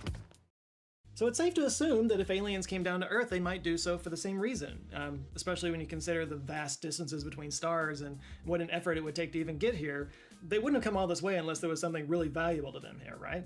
The obvious resource is water. Earth is a water planet. Literally 71% of the Earth's surface is covered by water, of which only 3% of that water is fresh water that we can drink. Kind of a ridiculous situation when you think about it. We actually have a water hemisphere. If an alien was approaching the planet from this angle, they would think it was nothing but water. I guess unless they waited 12 hours for the planet to rotate. Kind of ruins the effect. Now there is a flip side to this argument that the Earth actually isn't that special when it comes to water. We may have a lot of liquid water, but water itself, not actually that rare in the universe. In fact, it's pretty common. Hell, right here in our solar system, there's frozen water on Ganymede, Titan, Triton, Ceres, Europa, and Enceladus. Enceladus actually has a water plume at its south pole that's venting like an Olympic-sized swimming pool into space every couple of hours. They could literally just park there and collect it. Not to mention that Saturn and Jupiter have more water vapor in their atmosphere than you'd find in 100 Earths. Or the Oort cloud. Just trillions of comets covered in ice. The point is, if it's water that they're after, there's much more abundant sources of it right here in our solar system that, don't have a pesky infestation of hairless monkeys with nuclear weapons. It also stands to reason that if water is so common here that it's probably also pretty common in their own solar system, which would be exponentially easier to access. So more likely it's the planet itself. Like for whatever reason their planet or their star has become unstable, and then they find this nice, wet planet right in the squishy zone of a stable M-class star, one that's not too far away, and they just gotta have it. That is, of course, if their physiology requires a place like that. I'll get back around to that in a minute. Another reason they might contact us is to form an alliance of some kind. This might be in person by landing on the White House lawn, or long distance through some kind of radio or light signals. Yeah, I love how I keep saying the White House lawn as if there are no other heads of state around the world. Not trying to be America-centric, I'm just saying the White House has a huge front lawn. It's even kind of shaped like a UFO. I bet it was put there as a landing pad. Did I just start a new conspiracy theory? Anyway, the point is that they might want to form some kind of an alliance with us. Maybe to share knowledge, maybe to help protect against some other hostile alien species. Or maybe they just want to make interplanetary friends. That'd be nice. Or maybe they just want to study us. I mean, we sent 10 successful robotic missions to Mars. And a big reason for that was because we wanted to know if there was life there. We've meticulously analyzed soil samples and scoured every inch with orbital satellites looking for any shred of bacterial life. We've scanned millions of star systems looking for planets just like ours that might support life. If we found one and had the actual ability to go there, we would absolutely go there and study the hell out of it. Why wouldn't aliens do the same thing? This is sometimes called the zoo hypothesis. It's one of the solutions to the Fermi paradox that explains why aliens would avoid revealing themselves to us but instead just kind of watch us from a distance. Kind of like we do at the zoo. This would help explain why UAPs are so elusive but also seemingly pervasive. It might explain stories of alien abductions and then doing experiments on people. And to be honest, this is one of the better options because at least they aren't hostile toward us. And in fact, they might be inclined to protect us, like we protect animals in the zoo. Now, the flip side of that idea is the dark forest hypothesis. This one postulates that there are hundreds of alien civilizations everywhere, but we can't see them because they're all hiding from each other. And the only reason they would all hide from each other is because they're hiding from a hostile civilization that would wipe them out. It's a kind of game theory. Like, if you're a dominant civilization, the best way to preserve yourself is to eliminate any advancing civilization that threatens you. So maybe this dominant civilization sees our radio signals or spots signatures of nuclear explosions on our planet and recognizes us as an advancing civilization. So yeah, they come here to wipe us out before we get a chance to do the same to them. They aren't here for resources, they're not here to make friends, they just see another civilization out there that's rapidly advancing technologically, and they seem pretty prone to warfare. And they think, maybe we should nip this in the bud. I mean, if we're willing to bomb ourselves, just think what we do to them, right? And one more thing I want to talk about real quick, I teased this a minute ago, but alien physiology, and how that might affect the reason that they would have for coming here. Like, again, we assume they would come here for the water or the stable sun, but that only matters if they're biologically similar to us. And who knows if that's the case? In fact, they most likely wouldn't be. Like, when you consider how varied different animal species are right here on this planet, it's kind of nuts to think that a species from a totally different planet with totally different conditions would be anything at all like us. Especially considering the vast distances they would have to cross to get here. It's most likely that they wouldn't be biological at all. At least not in the way that we think about it. Because this does not travel well. It's far more likely that it would be like artificially intelligent machines or non-DNA based biology that would be. Actually, a pretty good example of this is on the TV show Invasion on Apple TV+. The aliens are kind of this pixelated metal ferrofluid type creature, like, which if living creatures were to make it across the vastness of space, I think it would be something like that, you know, not some squishy, bug-eyed little green man. It'd have to be like a silicon-based life form, or even like a boron-based life form, or maybe just living machines. And when I mentioned terraforming earlier, that's what the aliens are doing in this show. They kind of drop these metallic spores that spread all over the place and basically turn the world into a world they could live in. Not so good for us, though. Here's what nobody's telling you about the new Bearskin hoodie. This fleece is thick. It's made from 340 GSM of bearskin fleece, which is super warm, wind blocking, and regulates body heat like a beast. You need the new 340 GSM military grade bearskin hoodie to get comfortable. Which, that's a pretty baller move. And kind of the worst possible scenario if you think about it. Like, imagine an enemy who isn't just trying to wipe you out, but they're trying to change the planet so you can't even exist there anymore. Permanently. Like, I was listing all these resources they might want earlier. I mean, who knows, it might be a mineral in the soil that's useless to us, but they can't live without, and just spread like interstellar kudzu all over the Earth. There is a spin-off of Dark Forest theory called Berserker theory that says that it's not necessarily an alien species that's going to be wiping out civilizations, but like a rogue artificial intelligence that swarms the galaxy with self-replicating probes, also called von Neumann probes. You know, like instead of sending themselves to go wipe out any potential threats, some ancient civilization created a self-replicating artificial intelligence, you know, swarm to go do it, and then that species itself might have died out a long time ago, and their creation is still just roaming around the galaxy doing their bidding. It's kind of like the thought experiment of the paperclip machine that's programmed to make as many paperclips as possible, and then it gains sentience and just turns the whole universe into paperclips. Never seen that in a movie. But whatever the reason that they might come here, let's say that the aliens have found us. Now, let's start with that first scenario that I talked about. So we find unambiguous proof of alien signals from another star system in the universe. First of all, let's start with the good news. This is by far the most likely scenario. As I mentioned a minute ago, the distance between us and other star systems is ridiculously huge. The closest star to us is Proxima Centauri at 4.24 light years away. That's 24.6 trillion miles, and even more kilometers. The fastest man-made object ever was the Parker Solar Probe, which topped out at 430,000 miles an hour. Even at that speed, it would take 6,500 years to reach Proxima Centauri.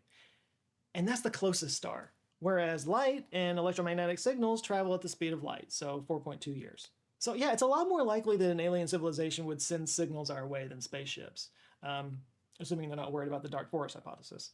And there is a plan if that should happen. It's just not from any government or the UN. It's from the International Academy of Astronautics. In 1989, the IAA drafted a document titled The Declaration of Principles Concerning Activities Following the Detection of Extraterrestrial Intelligence, which attempted to create basically a PCP, or a post-contact protocol. It's basically a framework of what to do in case there's a legitimate alien signal discovered. This was actually created by a SETI committee in the IAA, SETI being the Search for Extraterrestrial Intelligence. It's a 9-point plan. It's fairly verbose, but I'll summarize it like this. Step 1, whatever team makes a discovery should first rule out any conceivable natural cause for the signal, obviously. Step 2, they should confirm with members of the SETI and the IAA before making any public announcement. Step 3 provides a list of specific astronomical agencies to share the information with through an IAA committee. Also part of Step 3 is informing the Secretary General of the United Nations. Step 4, if everyone agrees that this is real, this is where you get to announce it to the world. And it did stipulate that whoever made the discovery should have the privilege of making the announcement, which is fair. Step 5 specifies that all the data should be shared openly with the scientific community. Step 6 specifies how the data should be saved. This one's boring, we can move on.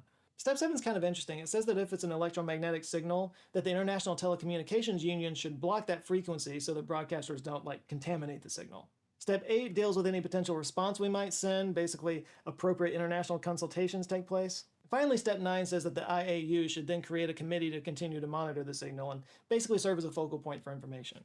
So yeah, scientists being nerdy. Love it. Now, this plan is a few decades old at this point. I'm sure it's evolved and changed a little bit in some ways, but for all those people out there working with SETI and watching the skies for signals, that's the plan. We are ready for that. But let's say it's that whole spaceship lands on the White House lawn or at the UN, that scenario. Aliens peacefully landing and introducing themselves. What happens then? Well, according to my research, there is not a plan for that. Now, the assumption is that they would be received in the same way that a foreign diplomat would be received, and that would be up to whatever, country that alien lands in. Because, if an alien species sent, a delegation to introduce themselves, that's basically what they would be. Might be hard to find translators, though. If they just stop by for a meeting to say hello, they might establish communications between the two worlds, drop a little knowledge about their civilization, maybe others they found in the universe, and if we're lucky, maybe give us access to some cool alien tech, and then be on their way. I should be clear, I'm just kind of speculating at this point. And I imagine there would be a lot of international debate afterwards about that nation, sharing the info with the rest of the world. There would probably be a scramble to establish an international coalition to maintain communication with the aliens. And I imagine that would get super dirty. An alien species that's far more advanced than us would be the ultimate ally against any enemy country. So, you want to get those aliens on your side. You want to let them know you're the good guys and they're the bad guys. Which, by the way, if there are actually aliens buzzing around out there in the universe, I can imagine one of the reasons maybe they haven't reached out to us is because, think about what a messy ally we would be. We're always fighting with each other. It would, to them, from their perspective, we're just in an ongoing, never-ending civil war. A few years ago, I put out this video. What the f is in your mouth? And immediately it started racking up millions of views. Why? Probably something to do with the thousands of haters and hecklers in the comments. And to all of you, I say, thank you. That video launched the brand, and it completely changed my life.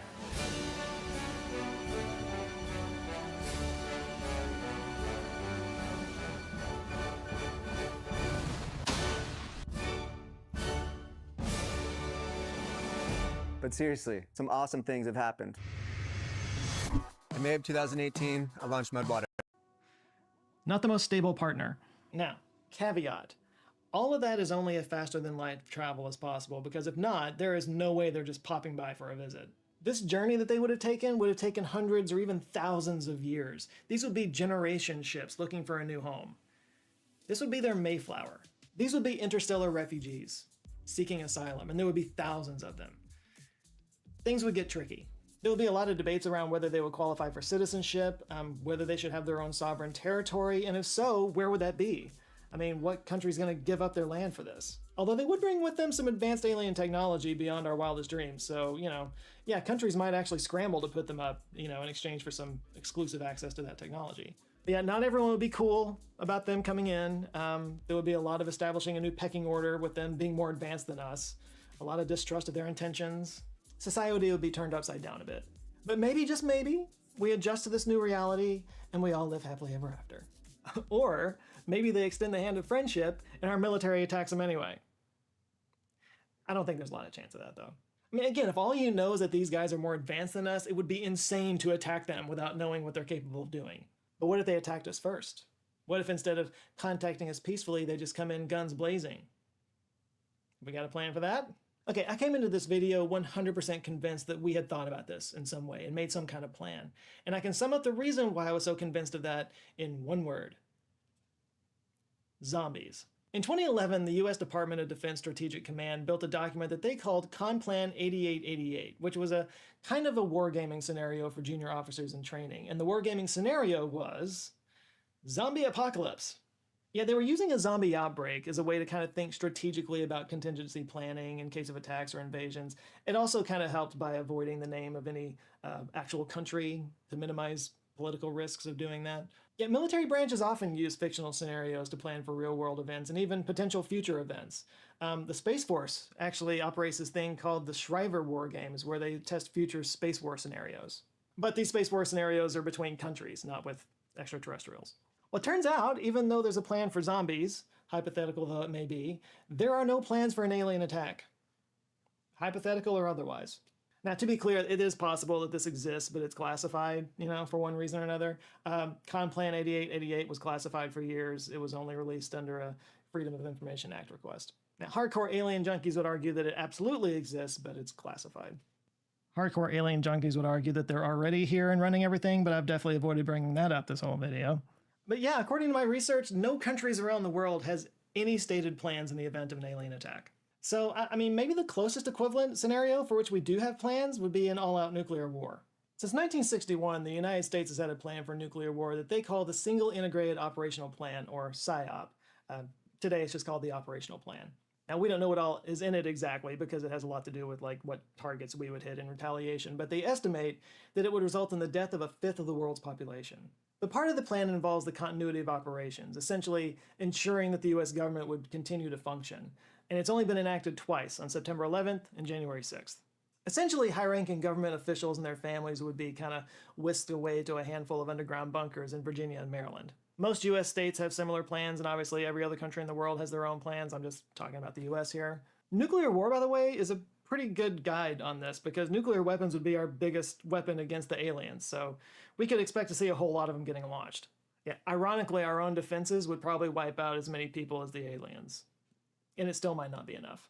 The man in charge of SETI, a guy named Seth Shostak, he was once asked what he would do if an alien force attacked us, and he said he would basically run into the hills and kiss his own ass goodbye. Because it would be immediately game over. I know I keep saying this throughout this video, but any alien civilization that could actually reach here would be so far beyond us technologically, it's kind of delusional to think we could even put up a fight. Which maybe is why we haven't gamed this out. Like, how do you even prepare for an attack when you have absolutely no idea what the enemy's capable of? So it seems that while the government is taking UAPs seriously, the possibility of an actual attack is, in their minds anyway, still science fiction. So we have no plan. It would be chaos at first. Emergency agencies would be overwhelmed and only be able to help certain sectors of the public, most likely the political and business elites. As the aliens begin to take more territory, the military would probably cordon off safe areas for people to move into. The world become very militarized very fast. And because this would be a global attack, it would require global coordination amongst militaries. So you'd see a consolidation of control through alliances like NATO or the UN. These military agencies would probably align with the tech industry to kick our own technologies into hyperdrive to try to keep up. And then in the middle of all of that, there would just be ordinary people trying to survive and take care of those around them and try to figure out what it all means. Maybe to find purpose amongst the apocalypse. All of which is exactly what you see on Invasion on Apple TV+. Season 3, streaming now. Yes, this video is sponsored by Apple TV+. At this rate, it's probably going to be more like 40. Okay, no, way too long. Let's see how much you're spending. Download an app called Rocket Money. Oh, wow. I've got 3 DoorDash accounts. I totally forgot to cancel those. You know you can cancel those right in the app? Rocket Money has a clear dashboard that shows you all your income and expenses, helping you stay in control of your goals. It also shows you a list of all your subscriptions and how much you're paying, all in one place. Is this the best budgeting app? Yes, and it's called Rocket Money.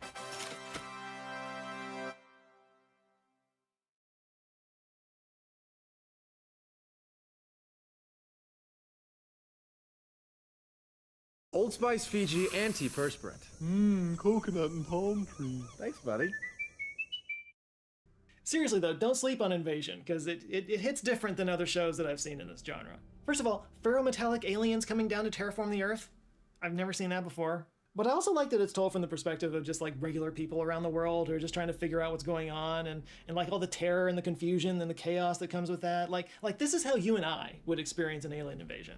You've got the mom trying to protect her kids while her marriage is falling apart. You've got the soldier stationed in the Middle East that's trying to get home. You've got the mission control specialist in love with an astronaut who died in the first attack. You got a group of kids that get stranded after a bus accident, but one of the kids has been having like these visions of aliens and might hold the secret to defeating them. It just goes to places you don't expect, and it plays with some really interesting concepts, especially around like communication with aliens, like the linguistics of how you would decipher alien language.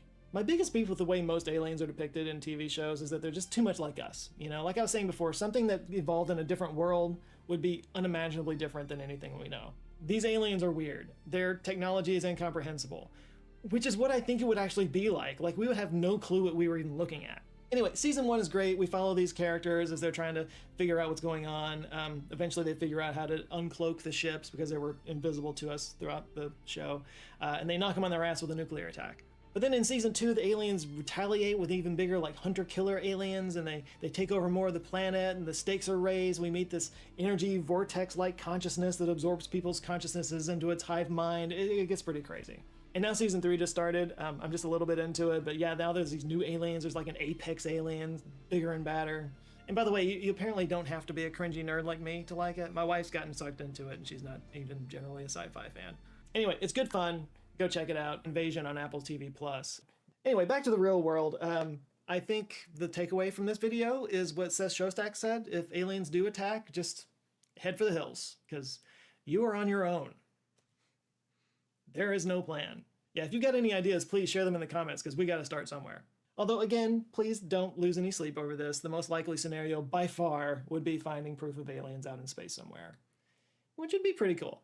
Anyway, that's it for today. Thank you guys so much for watching. Please do like and share this video if you liked it. And if this is your first time here, I'll put a little video up here on screen. You can go take a look at some of my other videos. And if you like them, please do subscribe. I invite you to subscribe. I come back with videos I'm trying to get back to every Monday. Pretty often anyway. But that's it for now. You guys go out there, have an eye-opening rest of the week. Stay safe. I'll see you guys next time. Love you guys. Take care. You're watching Northern Crimes. June 9th, 1911, Ardenwald, Oregon. You're settling in for the night in your modest two-room cabin, the kind of temporary shelter that comes with buying property in a new development. Your wife, Ruth, seems troubled about something from her visit to her father's law office today, but she won't say what's bothering her. The children, 8-year-old Philip and 5-year-old Dorothy, are already asleep. Outside, the quiet suburb of Ardenwald feels safe and peaceful. You're a pipe fitter for Portland Gas Company, making an honest living, building a future for your blended family in Oregon's promising landscape. Around midnight, your neighbor's dog begins barking frantically. Something has disturbed the usual stillness of the night, but you don't hear footsteps approaching your cabin, and you also don't hear the axe being lifted from your neighbor's porch 3/4 of a mile away. You don't hear the killer draping clothing over your windows to block out any light. By morning, the clothing will still be hanging there. But inside your cabin, investigators will discover a scene so savage it will haunt Oregon for over a century. Because in the Pacific Northwest, where new communities rise from the wilderness and neighbors barely know each other's names, some crimes are so brutal they transcend time, leaving questions that echo through generations and victims whose stories refuse to be forgotten. This is Northern Crimes.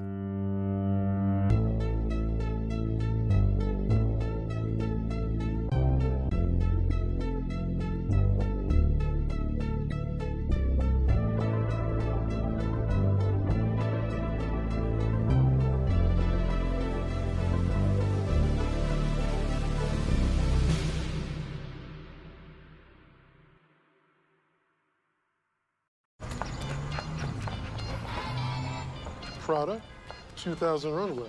eBay 2025. Dior from eBay. Back with the baguette. Fendi, guaranteed authentic. Let me guess. eBay. Same.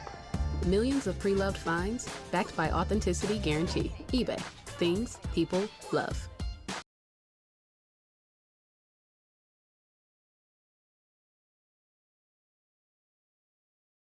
Unlock unlimited online sends with $0 transfer fee. Valid through November 30th. When you send your first transfer before October 31st. Western Union.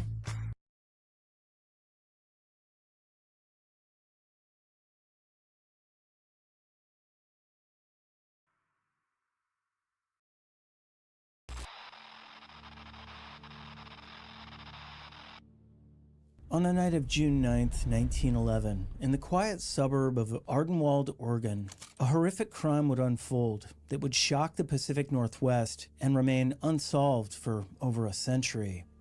The Hill family, William, his wife Ruth, and Ruth's 2 young children from a previous marriage were brutally murdered in their modest 2-room cabin. What began as a peaceful evening would end in one of Oregon's most savage and enduring mysteries.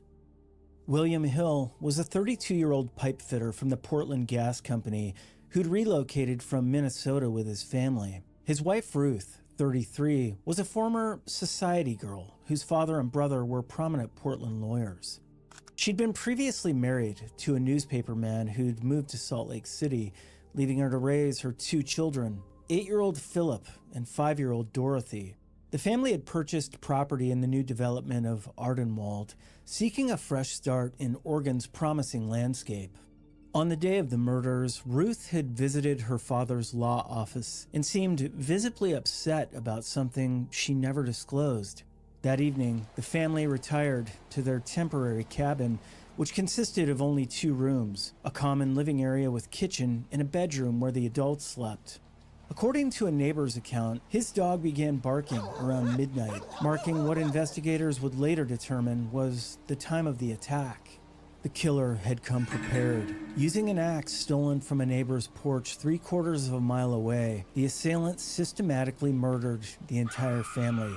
William and Ruth were found dead in their bed, both having been bludgeoned beyond recognition. The children met even more horrific fates, with Dorothy bearing the brunt of the violence. The scene revealed the calculated nature of the crime. The killer had draped clothing over the windows to prevent anyone from seeing inside during the attack. After the murders, he used the kitchen basin to clean himself, leaving bloody handprints on Dorothy's body. Most chillingly, Ruth's body had been deliberately positioned face up on top of her husband's, a final act of degradation by the killer.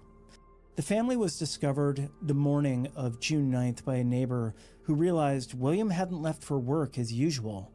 The investigation that followed was led by recently elected Milwaukee Sheriff Mass and well-known private investigator L.L. Levings. Despite bringing in bloodhounds and questioning all the neighbors, they found no witnesses who could describe any suspicious persons in the area.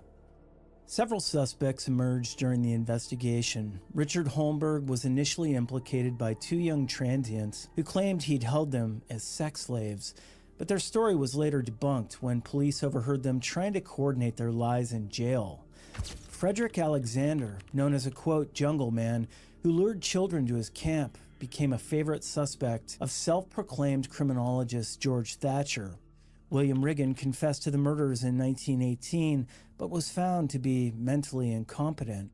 The most significant suspect was Nathan Harvey, the Hill family's neighbor who owned a large nursery adjacent to their property. Harvey had been in a bitter dispute with the Hills over property boundaries and had a disturbing family history.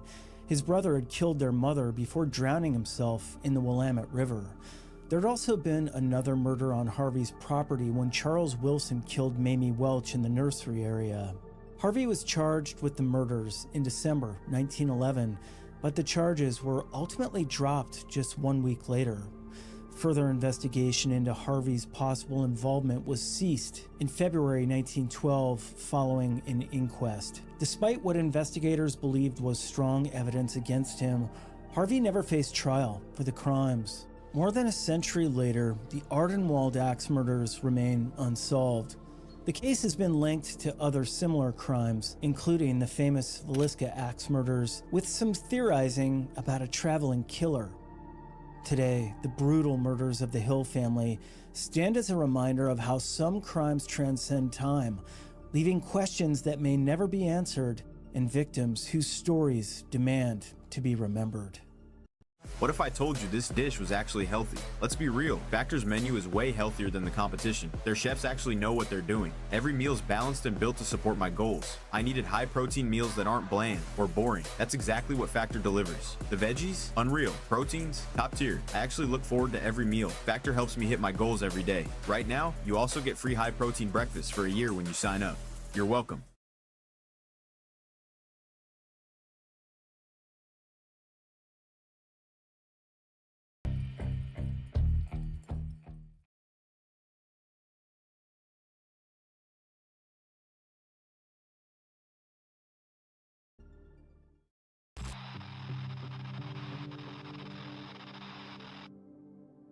On April 10th, 1994, four young men met at Jason Brumwell's house in Eugene, Oregon, and discussed committing robbery to get money to buy marijuana.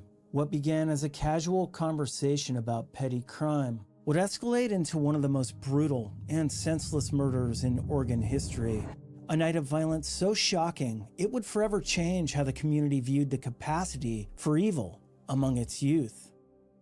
The four conspirators were Jason Brock, Dan Rabigo, Jason Brumwell, and Joel Brock. They decided to rob the Dairy Mart on Royal Avenue in Eugene, drawn by what they perceived as an easy target. That afternoon, they conducted reconnaissance, visiting the store to observe how many people worked there and whether there were surveillance cameras. After returning to Brumwell's house to finalize their plans, Jason Brock went to work, removing himself from the events that would follow. The remaining three drove to Michael Hayward's house to recruit him for the robbery. Hayward, who would become the central figure in this tragedy, agreed to participate and joined them in Joel Brock's car to discuss their plans. As they drove, they listened to death metal music while plotting their crime. Rabigo, Brumwell, and Brock considered themselves Satanists and were members of a death metal band. Hayward wasn't in the band, but he enjoyed the music. As Rabigo later testified, "We were all into evil, and we were all pretty much deathers." During their discussions, the four young men made a chilling decision that would transform their robbery into something far more sinister. They decided to kill their victims. They discussed whether they would carve satanic symbols on the victims' bodies and whether they would leave a message written in blood on the Dairy Mart wall. They drove to Rabigo's house to collect weapons, a dumbbell bar, a thin metal bar about 2 feet long with one pointed end, a chisel-type hammer, and a knife. At approximately 10:35 p.m., Donna Ream, one of the two clerks on duty at the Dairy Mart, saw Hayward standing outside the store window. He smiled and waved at her, a gesture that would haunt the investigators as they realized it was the calm before the storm. Just before 11 p.m., all four conspirators entered the store, each with an assigned role in the horror that was about to unfold. Hayward and Brock went to the back of the store where they encountered Francis Wall, the second clerk who was stocking the cooler. Meanwhile, Brumwell and Rabigo remained in the front with Ream. Brumwell, holding the dumbbell bar over his head and emitting a deep growl that Ream later said sounded something from a Cannibal Corpse death metal album, demanded money from the register. Ream complied, but this was only the beginning. In the back of the store, Hayward struck Wall in the back of the head with the pointed metal bar, knocking her to the ground. As Wall tried to protect herself by putting her arms in front of her face, Hayward continued his assault, striking her 5 or 6 more times as hard as he could. The blows shattered Wall's skull. She later died at the scene. Brock left the store and drove his car away, waiting for the others. Brumwell joined Hayward in the back room, and together they led Ream to where Wall's body lay. Hayward told the others to hit her, expressing frustration that he had, quote, killed his, and wanted to know why Brumwell couldn't kill Ream. Despite Ream's desperate attempts to defend herself, Hayward and Brumwell struck her more than 50 times with the dumbbell and the metal rod. They also kicked her and stabbed her with a knife. Ream managed to run into the store's bathroom and tried to shut the door, but both her arms had been broken in multiple places. Hayward and Brumwell followed her, continuing their savage attack. The attack was interrupted when they heard the bell, indicating someone had entered the store. The assailants fled, and Ream, despite her horrific injuries, managed to call out to a young customer to call police. She then ran to a house across the street where residents let her in. Remarkably, despite losing almost half the blood in her body and suffering permanent damage to her arms and hands, Ream never lost consciousness and was later able to identify her attackers. Michael Hayward was convicted of aggravated murder and sentenced to death. Jason Brumwell received life in prison without parole.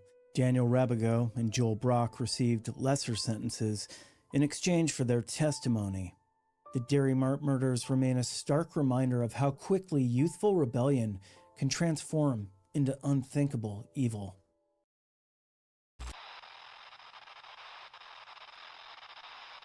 Yes, this is why I switched to injection-free weight loss.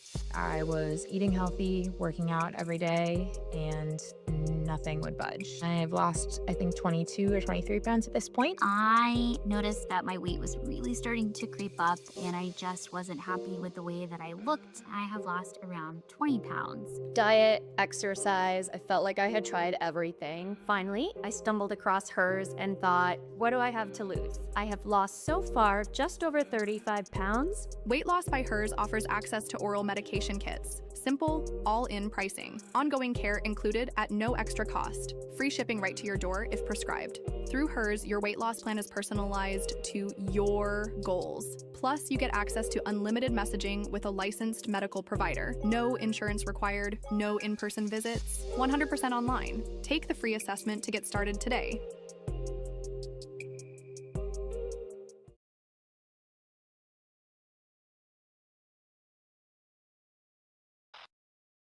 On the evening of November 26th, 19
we're gonna have a real big problem, ma'am. You better call me back now.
Hello? Okay,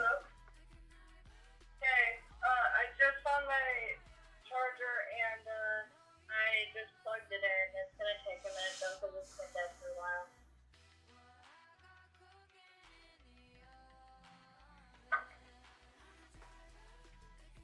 I was just letting you know.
I'll be back at some point whenever I get a call saying that people are ready to play. I'll be back whenever.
1960, 19-year-old Larry Payton and his girlfriend Beverly Allen left the Payton home in Portland, Oregon, planning to go shopping at Lloyd's Center. It was Thanksgiving weekend, and Beverly had driven down from Washington to spend the holiday with Larry's family. The young couple, both college students who'd met while working at Crater Lake National Park that summer, were deeply in love and planning their future together, but they would never return home alive. Larry was a sophomore at Portland State College, while Beverly was a student at Western Washington University. They'd met during the summer of 1960 while working at Crater Lake, where Larry's father operated a motor lodge. After spending Thanksgiving with her family in Port Townsend, Washington, Beverly had driven to Portland to spend the holiday weekend with the Paytons before returning to school. When the couple failed to return home that Saturday night, Larry's parents initially weren't alarmed. The young couple rarely saw each other during the school year, so it seemed reasonable they might extend their evening together. But when Sunday came and went with no word from either Larry or Beverly, concern turned to panic. On Sunday evening, November 27th, police discovered Larry Ford's coupe parked on a dead-end road in Forest Park, a remote area in northwest Portland known as a lover's lane. Inside the vehicle, they found Larry's body.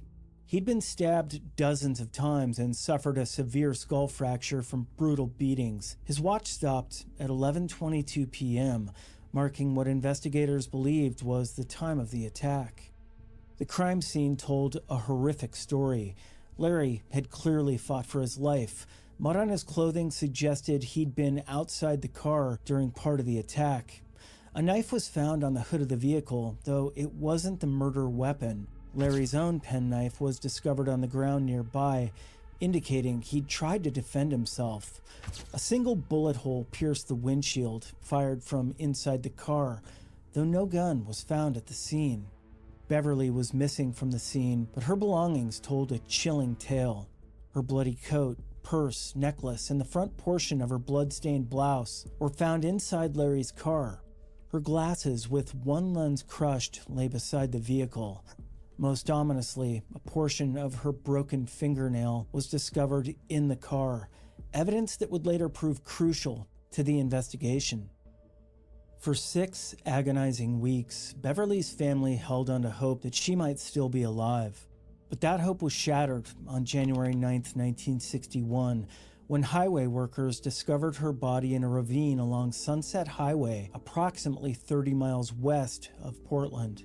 She'd been sexually assaulted and strangled, with her hands bound by green nylon cord, the same type of cord found near Larry's car. The investigation that followed became one of the largest in Portland's history, with over 2,200 people questioned and 453 suspects considered. Detective Earl Sun, nicknamed the Gray Fox, led the investigation with determination, but the case would remain cold for nearly 8 years. The breakthrough came in 1966 when a woman named Nikki Essex contacted police, claiming to have witnessed the murders. Her testimony led to the arrests of 3 men, brothers Edward and Carl Jorgensen and Robert Brahm. According to Essex, the men had encountered Larry and Beverly after a party in Forest Park, leading to a confrontation that turned deadly. Edward Jorgensen was convicted of first-degree murder in Beverly's death and second-degree murder in Larry's death, receiving life plus 25 years. Robert Brahm was convicted of first-degree murder of Larry and also received life plus 25 years. Carl Jorgensen was acquitted. However, the case remains controversial to this day. Both convicted men were released on parole after serving remarkably short sentences.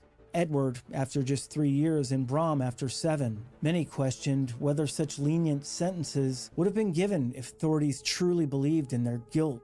And then there's a journalist, Phil Stanford, who's argued that the real killer may have been serial murderer Edward Wayne Edwards, who was in the Portland area at the time and later confessed to similar crimes. The mishandling of the crime scene and the loss of crucial evidence, including vaginal swabs from Beverly's body, means the truth may never be known.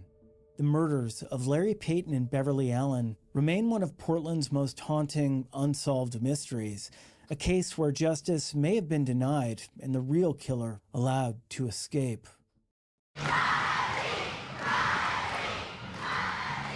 The state challenge has been a huge motivator for us.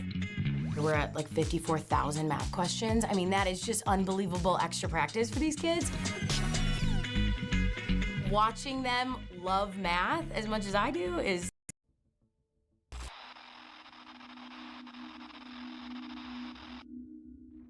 On May 24, 2004, 19-year-old Brooke Wilberger was cleaning outdoor lamp fixtures at the Oak Park Apartments near Oregon State University in Corvallis when she vanished in broad daylight.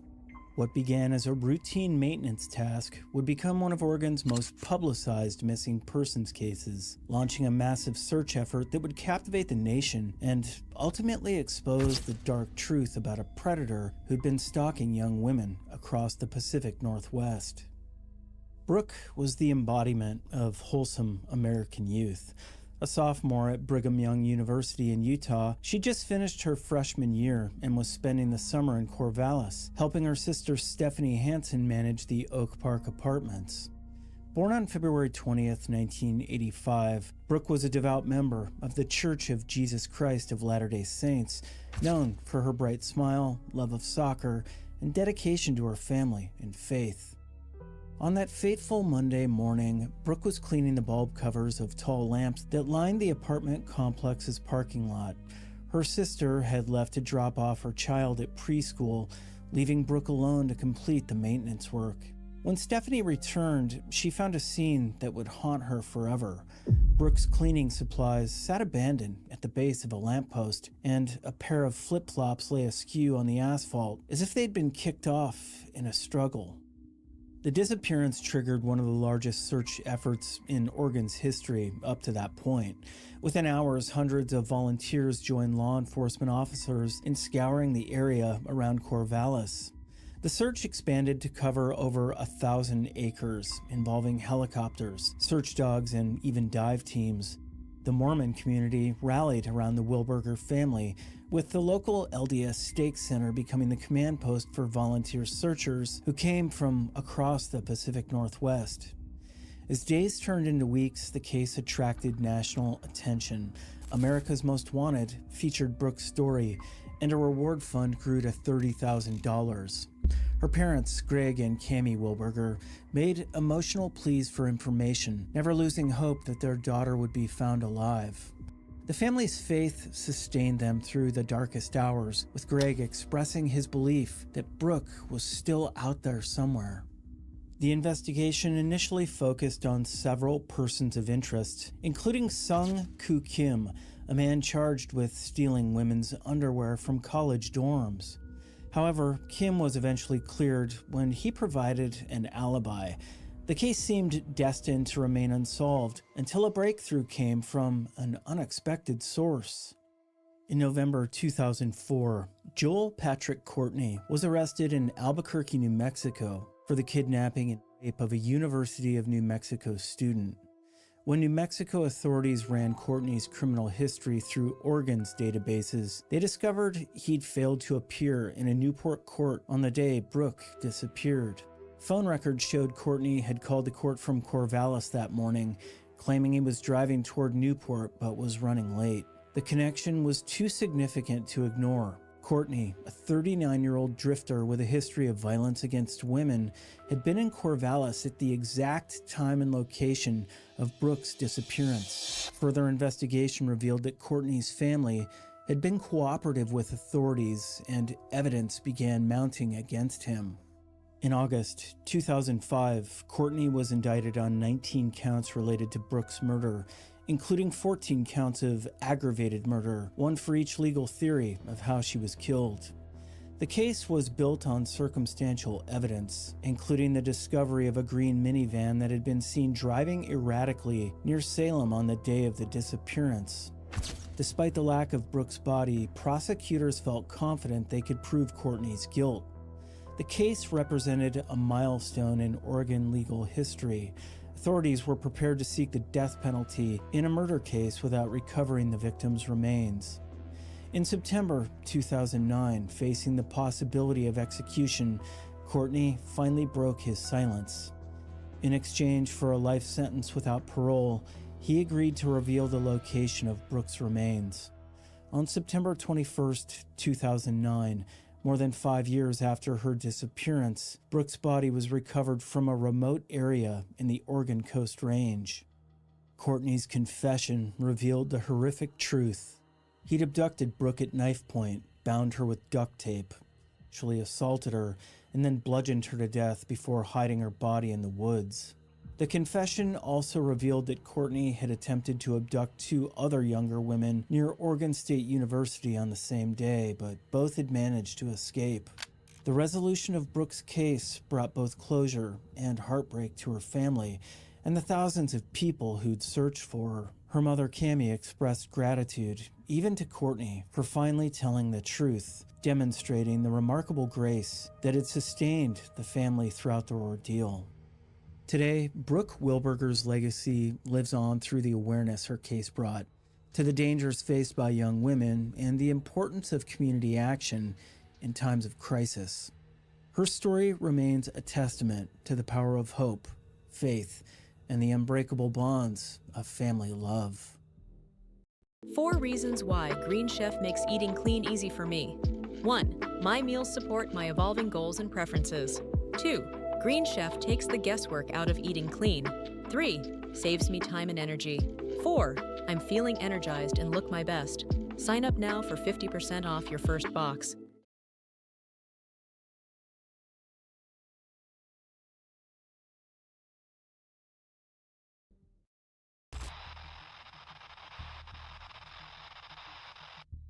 On December 12, 2008, a phone call to a Wells Fargo bank in Woodburn, Oregon, would set in motion one of the most shocking crimes in the state's history. What began as an apparent bank robbery attempt would escalate into a deadly bombing that claimed the lives of 2 police officers and exposed a father-son criminal partnership driven by desperation and anti-government hatred. The masterminds behind the tragedy were Bruce Turnage, 59, and his son Joshua, 34. 2 men whose lives had been marked by failure, financial ruin, and a growing resentment toward authority. Bruce was a construction worker and farmer who'd lost his Nevada property to foreclosure and was struggling to make ends meet in Oregon. Joshua, following in his father's footsteps, had a history of petty crime and unemployment. Together, they'd started a biodiesel company called BD Oil, but by December 2008, the business was failing and they couldn't even make their rent payments. The plan they hatched was as audacious as it was deadly. On that Friday morning, Joshua called the Wells Fargo bank and spoke to a 22-year-old teller named Karen Valadez. In a chilling voice, he told her, "If you value your life and the life of your employees, you need to get out because I'm going to kill you." He instructed the bank employees to evacuate and go to an area outside where they would find a cell phone for further communication. Crucially, he also mentioned that he was contacting the nearby West Coast Bank, the second target in their scheme. But this wasn't a typical bank robbery. The Turnages had constructed a sophisticated explosive device, a bomb designed to look like a hoax, but deadly enough to kill anyone who tried to disarm it. Their plan was to demand ransom money in exchange for not detonating the device, but something went wrong with their scheme. Police responded to both banks, but it was at the West Coast Bank where they discovered the deadly device. When officers found what appeared to be a suspicious package outside the West Coast Bank building, Oregon State Police Senior Trooper William Highcomb, an experienced bomb technician, was called to examine it. As rain began to fall, Highcomb made a fateful decision. He would move the device inside the bank to examine it more carefully, away from the weather. Inside the West Coast Bank, with Woodburn Police Captain Tom Tennant and Police Chief Scott Russell nearby, Highcomb began his examination of the green box. What he didn't know was that the device was designed to explode when tampered with. At approximately 4:30 p.m., the bomb detonated with devastating force.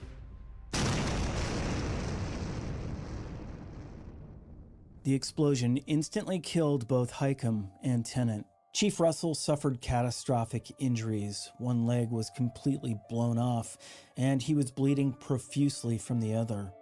Detective Nick Wilson, who'd been investigating at the Wells Fargo bank, rushed to the scene and used his belt as a tourniquet, saving Russell's life. A bank employee also suffered minor injuries. Mercy Wing won laundry basket The goal investigation football. that followed was immense, involving 265 investigators from multiple agencies. The breakthrough came when investigators found a cell phone at the scene, the same phone Joshua had mentioned in his threatening call. Surveillance footage from a Walmart showed a man purchasing the phone and driving away in a blue truck registered to Bruce Turnage. Within days, both father and son were arrested. The evidence against them was overwhelming. The phone records, surveillance footage, and materials found at Bruce's property that matched components of the bomb. During questioning, the true scope of their anti-government beliefs became clear. They feared that the incoming Obama administration would restrict gun ownership and had discussed their hatred of law enforcement. In 2010, both Bruce and Joshua Turnage were convicted on multiple counts, including aggravated murder. They were sentenced to death, though their sentences were later commuted to life without parole following changes in Oregon's law. The Woodburn Bank bombing stands as one of Oregon's most senseless tragedies, a crime born of financial desperation and ideological hatred that cost two dedicated public servants their lives. William Hakem and Tom Tennant died doing their duty, trying to protect their community from a threat they couldn't have imagined. Their sacrifice serves as a reminder of the dangers faced by those who serve and protect, and the devastating consequences when desperation turns to violence. From the axe murders of Ardenwald to the bombing in Woodburn, these cases reveal the extremes of violence Oregon has witnessed, some solved, others still shadowed by uncertainty. And in a state where the line between wilderness and community is never far apart, there's always the possibility that another story waits just beyond the edge of what we know.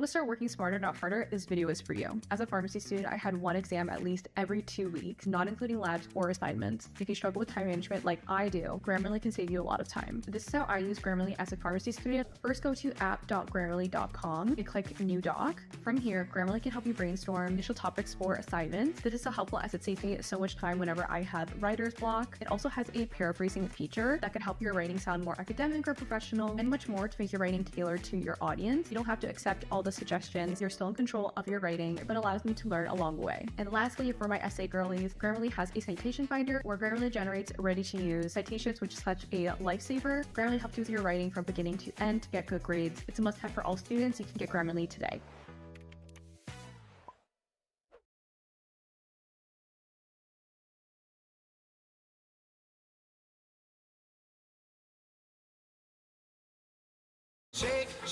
The perfect blend of flavor and heat. Frank's Red Hot. I put that shit on everything.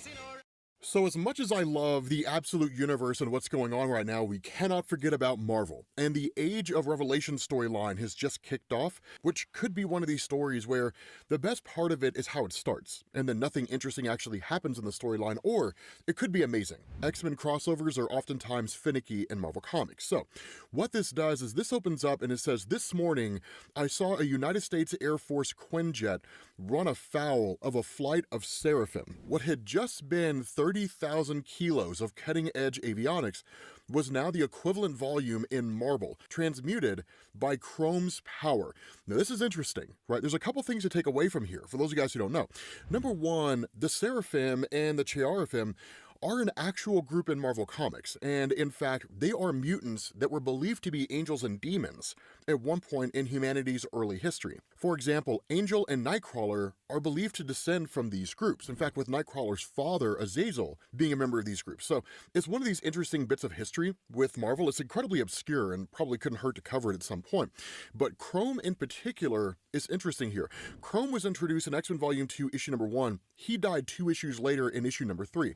I'm not aware that Chrome returned during the Krakoa age. It's entirely possible that he did. But the fact is, Alan had the ability to basically transmute matter. So he could turn any element into any other element, which is how he turns this jet into Marvel. And that's what we're told. Its companion soon followed in its wake. Turned to burning chaff by Hellion, Dragonus, and Strobe, it gouged the earth with its impact, striking at its enemy even in death. For make no mistake, this land is the enemy of the human. It is no longer any part of the much reduced United States of America.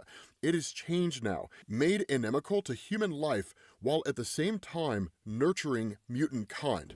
My name is Shen Zorn, and I am a mutant and an X-Man. One of those things is very common now, and the other, very rare. And these are the Revelation territories, a land stolen for a second time, a heaven ruled by a devil. Now, when it comes to Zorn, in Marvel Comics, those of you guys who know about Grant Morrison and Chuck Austin's run, bear with me here, right? It certainly deserves its own explanation just because of how convoluted the whole idea behind Zorn is. A lot of you guys have probably heard the whole story about how Magneto was Zorn, Zorn was Magneto, but then it turned out that Magneto wasn't Zorn and that Zorn was pretending to be Magneto, and then it turns out there's 2 Zorn brothers, there's Shen and Kuan Yin. Yeah, that's a whole thing from Grant Morrison, Chuck Austin, and again, it probably deserves its own video. The important thing to understand is that Kuan Yin Zorn has a star for a head, and Shen Zorn has a black hole for a head, and so they wear iron masks to keep the world around them protected from their powers, and that's basically it. But this guy is going to basically be our narrator for the story, and it's not as though he's insane, so he is a reliable narrator for everything that's going on. And he kind of tells us how we got to this point. He says, it's commonly agreed upon that everything that happened over the last decade originated from a single event, a single moment that marked year 0 of the Age of Revelation, when Douglas Ramsey, Revelation, came to Alaska and joined the X-Men. Now, here's what he's talking about here, right? So a lot of you guys remember the Krakoa Age, and you may or may not remember that at the end of the Krakoa Age, Apocalypse just reverted back to being his normal self, because the fall of the House of X and all that kind of stuff was basically just Marvel undoing everything that happened at Krakoa in order to kind of bring the X-Men more in line with what the Marvel Cinematic Universe wanted to do. So again, comics copying the movies instead of the movies copying the comics. And so at the end of the fall of House of X, Apocalypse put on what you and I might call a tournament, but was really more of a gauntlet to determine who his successor was going to be, and Douglas Ramsey ended up being that guy. And so Douglas Ramsey, also known as Cypher, was given the new codename Revelation. And while he does inherently have the ability to essentially speak any language that he comes across outside of very select few, one of the adjustments to his power in the aftermath of his choosing by Apocalypse, and specifically in X-Men issue number 19 as part of Jed MacKay's run, is that he gained the ability to control other people through speech. And so that's what Zorn's talking about here. He says, I am inclined to agree. After all, I was there. We were beset on all sides back then. The Office of National Emergency represented the humans arrayed against us, while 3K represented the mutants. I agreed with Cyclops. Revelation and his entourage brought with them strength. And for mutants, strength has always been equated with safety. Now, what he's talking about here in relation to Alaska and 3K is that, as most of you guys may or may not know, at the end of the fall of House of X, when the X-Men titles were relaunched during From the Ashes, essentially the core X-Men roster, as we might call it, actually split up and fanned out, and Marvel used that to launch a bunch of different X-Men titles, a good chunk of which they ultimately canceled. But for Cyclops and his X-Men team, they took up residence in Alaska. 3K was an organization that was introduced during the first volume of Jed MacKay's run, where they were basically people that were jump-starting mutant genes or depositing mutant genes into other people. But in essence, they were trying to instigate a scenario where the mutant population would basically take over the world. And so that's why they're told the Office of National Emergency, which was a group that was launched post House of M, basically like Human Man Sentinels, different things like that, why they represent humans, and 3K represents mutants. But Zorn continues on, and he says Douglas was very clever, almost frighteningly so, and he was very driven, fully frighteningly so. He was Revelation, the heir of Apocalypse. He had been given an impossible task and great power to accomplish it, to ensure that it was the fit who survived, and to ensure that the fit who survived were our people, mutants. But he was still Doug Ramsey, who had been the least fit of his generation of mutants, who wanted to create a better world for mutants, all mutants. How was he to do both? He needed more.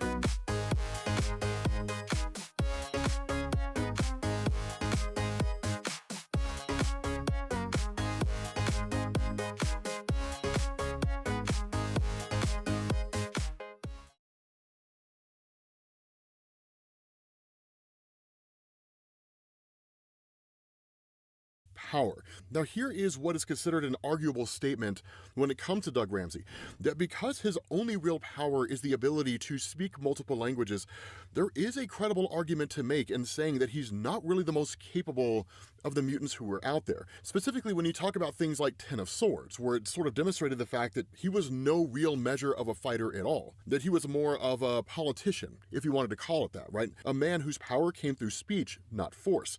But here's what makes him so interesting, because what Zorn says is that Douglas found his path to power in SHIELD custody. Fabian Cortez, former acolyte, former upstart, former member of SWORD. As Revelation and his companions represented power to us, so too did Cortez represent power to Revelation. Now, the reason why this statement's being made is because, for those of you guys who are unfamiliar, Fabian Cortez was originally introduced in X-Men Volume 2, Issue number 1. Fabian has a lot of abilities, right? It's basically power manipulation, and he is both one of the most powerful mutants in Marvel Comics, but also one of the most wasted mutants in Marvel Comics. The reason being because while Fabian Cortez's most notable ability, and the one that you see him use pretty much all the time, is amplifying the powers of people around them to the point that it can actually become dangerous to that individual and their powers, he also has the ability to suppress powers. Now, we've never seen the full totality of what he can do, so we don't necessarily know if he's on the same level as Leech, who had the ability to shut down the powers of Franklin Richards. In fact, Leech was doing that during the 3 storyline from Jonathan Hickman's Fantastic Four, keeping Franklin's powers suppressed until Leech basically released Franklin's powers and allowed Franklin to hold his own against the forces of the Negative Zone. But regardless, assuming that he is on that level, then you're talking about a guy who can just shut down any mutant power that he comes across with no upper limit, which immediately makes him probably one of the most powerful defensive mutants in existence. But the fact is, the amplification of his abilities is really what Douglas is after. And so that's why Shin says, Revelation wanted Cortez, but we had enough enemies, and Cyclops was reluctant to attack a hardened SHIELD facility without the proper planning. And so Doug simply says, agree with me. And Shin says, and that was when the first line was crossed, when Revelation first took control of the X-Men. And so he says, Maria Hill died in that raid. So did Magic. But while Hill stayed dead, the Dark Child did not, right? The dark persona of Ilyana Rasputin. Now, we don't really see her over the course of this, but this is kind of an indication that she is a force that still exists out there, controlling the various demons of the limbo dimension. And so he says, after that disastrous raid, Cyclops stepped down as leader of the X-Men. Revelation was elected his replacement. Juggernaut left the team after Magic's death, as did I when Cyclops exited in disgrace. which was a mistake. The black hole anomaly that composes my brain is unaffected by Revelation's voice of God. Without a dissenting voice, the X-Men wholly became his creatures, and it would not be long before they were to face their first crisis. It began in Philadelphia. So what I hope you guys are kind of starting to notice here is that this is giving some hardcore Days of Future Past vibes. It's really feeling like Days of Future Past. That's why that story is so iconic, because in some capacity, it always kind of gets recirculated, or at least touched on, by various writers that have all since come after that story was written. And so it says, an illness that affected almost everyone, one with a shocking rate of fatality. The city was placed in quarantine almost immediately, sealed off by the military, but not all of them died. Those who survived were no longer human. They were mutants. Now, this illness is kind of a blend between the Legacy virus and the Inhumanity storyline, right? Black Bolt, right? One of the greatest superheroes in the history of Marvel, detonating the Terrigen bomb and basically spreading the Inhuman myths across the globe, waking up all these individuals who basically had an Inhuman gene, even if they didn't know about it. Of course, the Legacy virus basically being the 1990s equivalent of AIDS for the mutant population, to the point that it actually became deadly for humans as well. And essentially, Colossus died in order for Beast to develop a cure to get rid of the Legacy virus. And that's why the return of Colossus during Joss Whedon's Astonishing X-Men run is so significant, right? Because he was dead up to that point. And so Shen continues on. He says, it wasn't only the people who were changed. What they later came to call the X virus affected everything in Philadelphia and beyond. The air, the water, the very land itself became hostile to humans.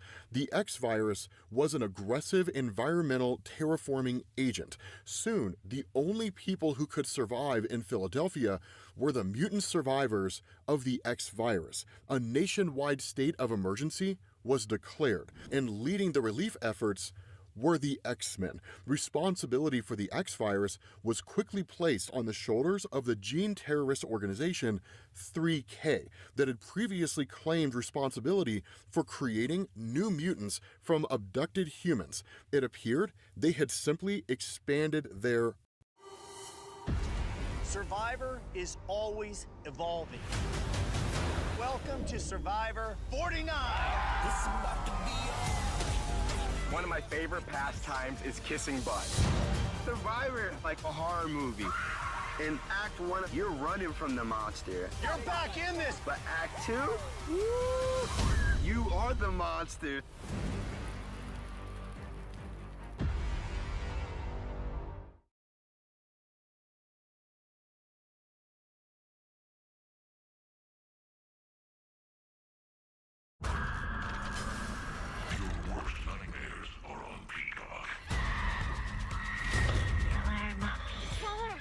Surprise, Sydney.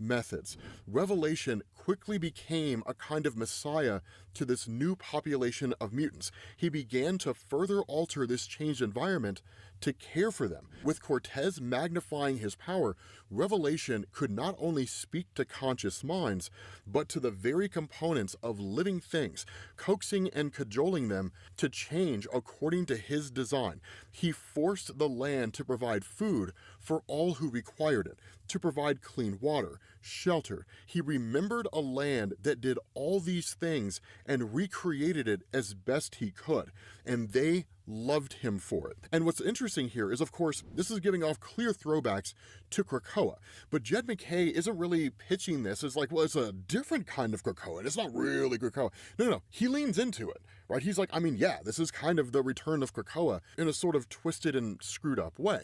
But Shen continues on, and he says, Philadelphia remained a mutant city despite the CDC's efforts to reverse the effects of the X virus.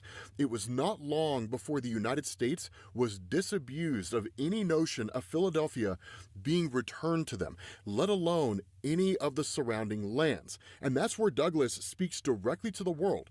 And he says, this land is changed.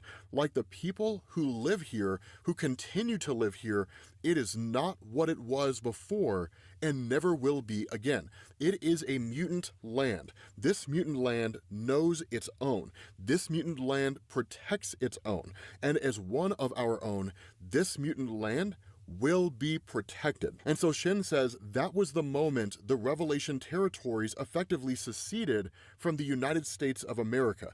The moment when he went from savior to leader, when the danger began. Because he says first they sent soldiers for him, but their soldiers surrendered the moment they heard his words of lay down your weapons. Word spread, a mutant land for mutants, and we came from near and far. No one said it aloud. No one dared whisper its name. But Krakoa's memory was still fresh in the minds of so many of us. So when they gave up on soldiers and resorted instead to assassins, Revelation had any number of mutants to protect him. And when their assassins proved insufficient, when they had been driven mad by fear, a final choice was made. And this was literally nuking Philadelphia in an effort to destroy it all. So what you guys are kind of seeing here, right, even though whether or not it's the intention of Jed MacKay, is he's kind of fast-tracking the establishment of Krakoa. Because if you guys recall, this is kind of how things with Krakoa first popped off, right? The nation was created, it was a place only for mutants, humanity was fearful of mutants having their own location, and they instituted any number of strikes against them, right? Even sending like a wet work team in and successfully assassinating Xavier, only for us to learn about the resurrection protocols and the fact that he could be brought back from the dead. And so that's why Shin says Washington, D.C. airspace was protected with some of the most sophisticated teleport shielding known to man. Vanisher should never have been able to teleport anything within miles of the White House. But with Cortez's assistance, Vanisher was, in that moment, more powerful than he had ever been before. And so he teleported that nuclear bomb right to the White House, and it obliterated Washington, D.C. And it just says, the United States never fully recovered. It's insane, right? Like the mutant population wiped out the heart of America's governing body. Now there is no governing body. It just comes down to those governors who were able to maintain power and whatever petty warlords or strongmen who rose to take their place. And so he says, the terraforming effect of the X-Virus spread. No quarantine, no walls or checkpoints could contain it. Within a year, it had spread from Lancaster in the west to the Atlantic Ocean. Now, in year 10, the Age of Revelation, this mutant land has swallowed most of the eastern seaboard of the United States of America, and still it spreads. And its undisputed master, the Lord of the territories that bear its name, Doug Ramsey, Revelation. Now Philadelphia is the seat of his power. The Revelation territories are a loose nation at best, lacking the infrastructure of the old United States, but a nation where every citizen possesses a mutant power makes up for any lack. Cortez, the first of Revelation's choristers, has been joined by others, each capable of pushing their master's power even further. His inner circle, his most trusted servants, and thus did Revelation shape the better world that he had hoped for, a land where only the fit may survive, and where the fit are mutants, and all built upon lies. What's crazy about this is that as time has passed, he's basically turned into Apocalypse. He looks so much like Apocalypse. And so this aspect of lies that Shin is talking about, he says, for as I said, we live in a heaven ruled by a devil. For as I said, I do not believe that he was mad then. For as I implied, I believe he is now. The borders of the Revelation territories are filled with Babels, humans and mutants who have incurred Revelation's wrath in some form. He took the language from them, stripped from their minds the very concept of communication. Children spy on their parents for any sign of dissent. These are so-called Omega Kids, reporting to Revelation spymaster Quentin Quire, and everywhere Revelation's chosen his seraphim enforce his will without mercy. If we live in a heaven, it is a stolen one. This mutant land was raised upon the bones of the Sapiens dead. If Revelation was not mad before, I believe he is now. For we few remaining X-Men have uncovered his greatest lie, and its enormity would drive everyone mad. So the very structure and makeup of this place is pulling from a variety of storylines over the course of Marvel, right? You've got a little bit of the Krakoa Age here. You've got some Age of Apocalypse thrown in here. You've got some Days of Future Past. There's even a little bit of Age of X tossed in here. And you could make an argument that there's like a dash of Here Comes Tomorrow, right? But all these kind of future dystopian storylines are kind of having these threads pulled and brought together by Jed MacKay. It's why he's such an incredible writer. And so what you end up finding out is that this whole backstory is being told by Shin as he's making his way to what is in effect the last holdout of those mutants out there that represent what is in effect a rebel force. Because he talks about having written his book, right? How he's kind of telling this bit of history from Age of Revelation year 0 to now. But the reason why this whole history book is being written in the first place is given to us when Cyclops emerges and he says, good, right? He'll need to get up to speed when he gets here. Because if we're going to set things to rights, my younger self is going to need to know what happened and how this is all his and our fault. And that's why I say it could be that Age of Revelation is one of these stories where the best part of it is this, and nothing really interesting takes place over the course of the rest of it, simply because right out of the gate, they're invoking time travel. Right, they're going to be using time travel to basically solve all the problems and prevent the story from ever happening in the first place, which whenever you're talking about dystopian alternate realities, that's usually what happens anyway. So again, it could kind of go either way on the quality of the story. But I'm excited to find out. Truth to tell, guys, right? Like, I'm kind of interested in the X-Men again after Marvel killed my interest with the fall of House of X. So with that being said, guys, we're going to bring this to an end. Hopefully you guys enjoyed this video. If you did, drop a like. Make sure you hit the subscribe button, and I will catch you all later. Peace. Right now at Les Schwab Tires, it's the Fall Tire Fest sales event. Save up to $120 instantly on select sets of all-terrain or all-weather tires. And as always, you'll get America's best tire warranty. With a 60-day satisfaction guarantee, no hassle road hazard protection, and free maintenance for the life of your tires. Get dependable all-weather traction with the best service in the business. Get more from less.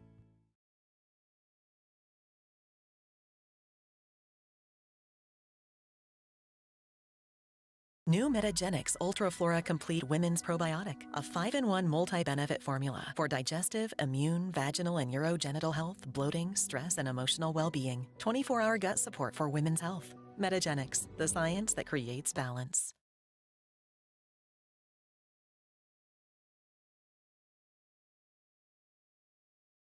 20 years until retirement. At this rate, it's probably going to be more like 40. Okay, no, way too long. Let's see how much you're spending. Download an app called Rocket Money. Oh, wow. I've got 3 DoorDash accounts. I totally forgot to cancel those. You know you can cancel those right in the app? Rocket Money has a clear dashboard that shows you all your income and expenses, helping you stay in control of your goals. It also shows you a list of all your subscriptions and how much you're paying all in one place. Is this the best budgeting app? Yes, and it's called Rocket Money.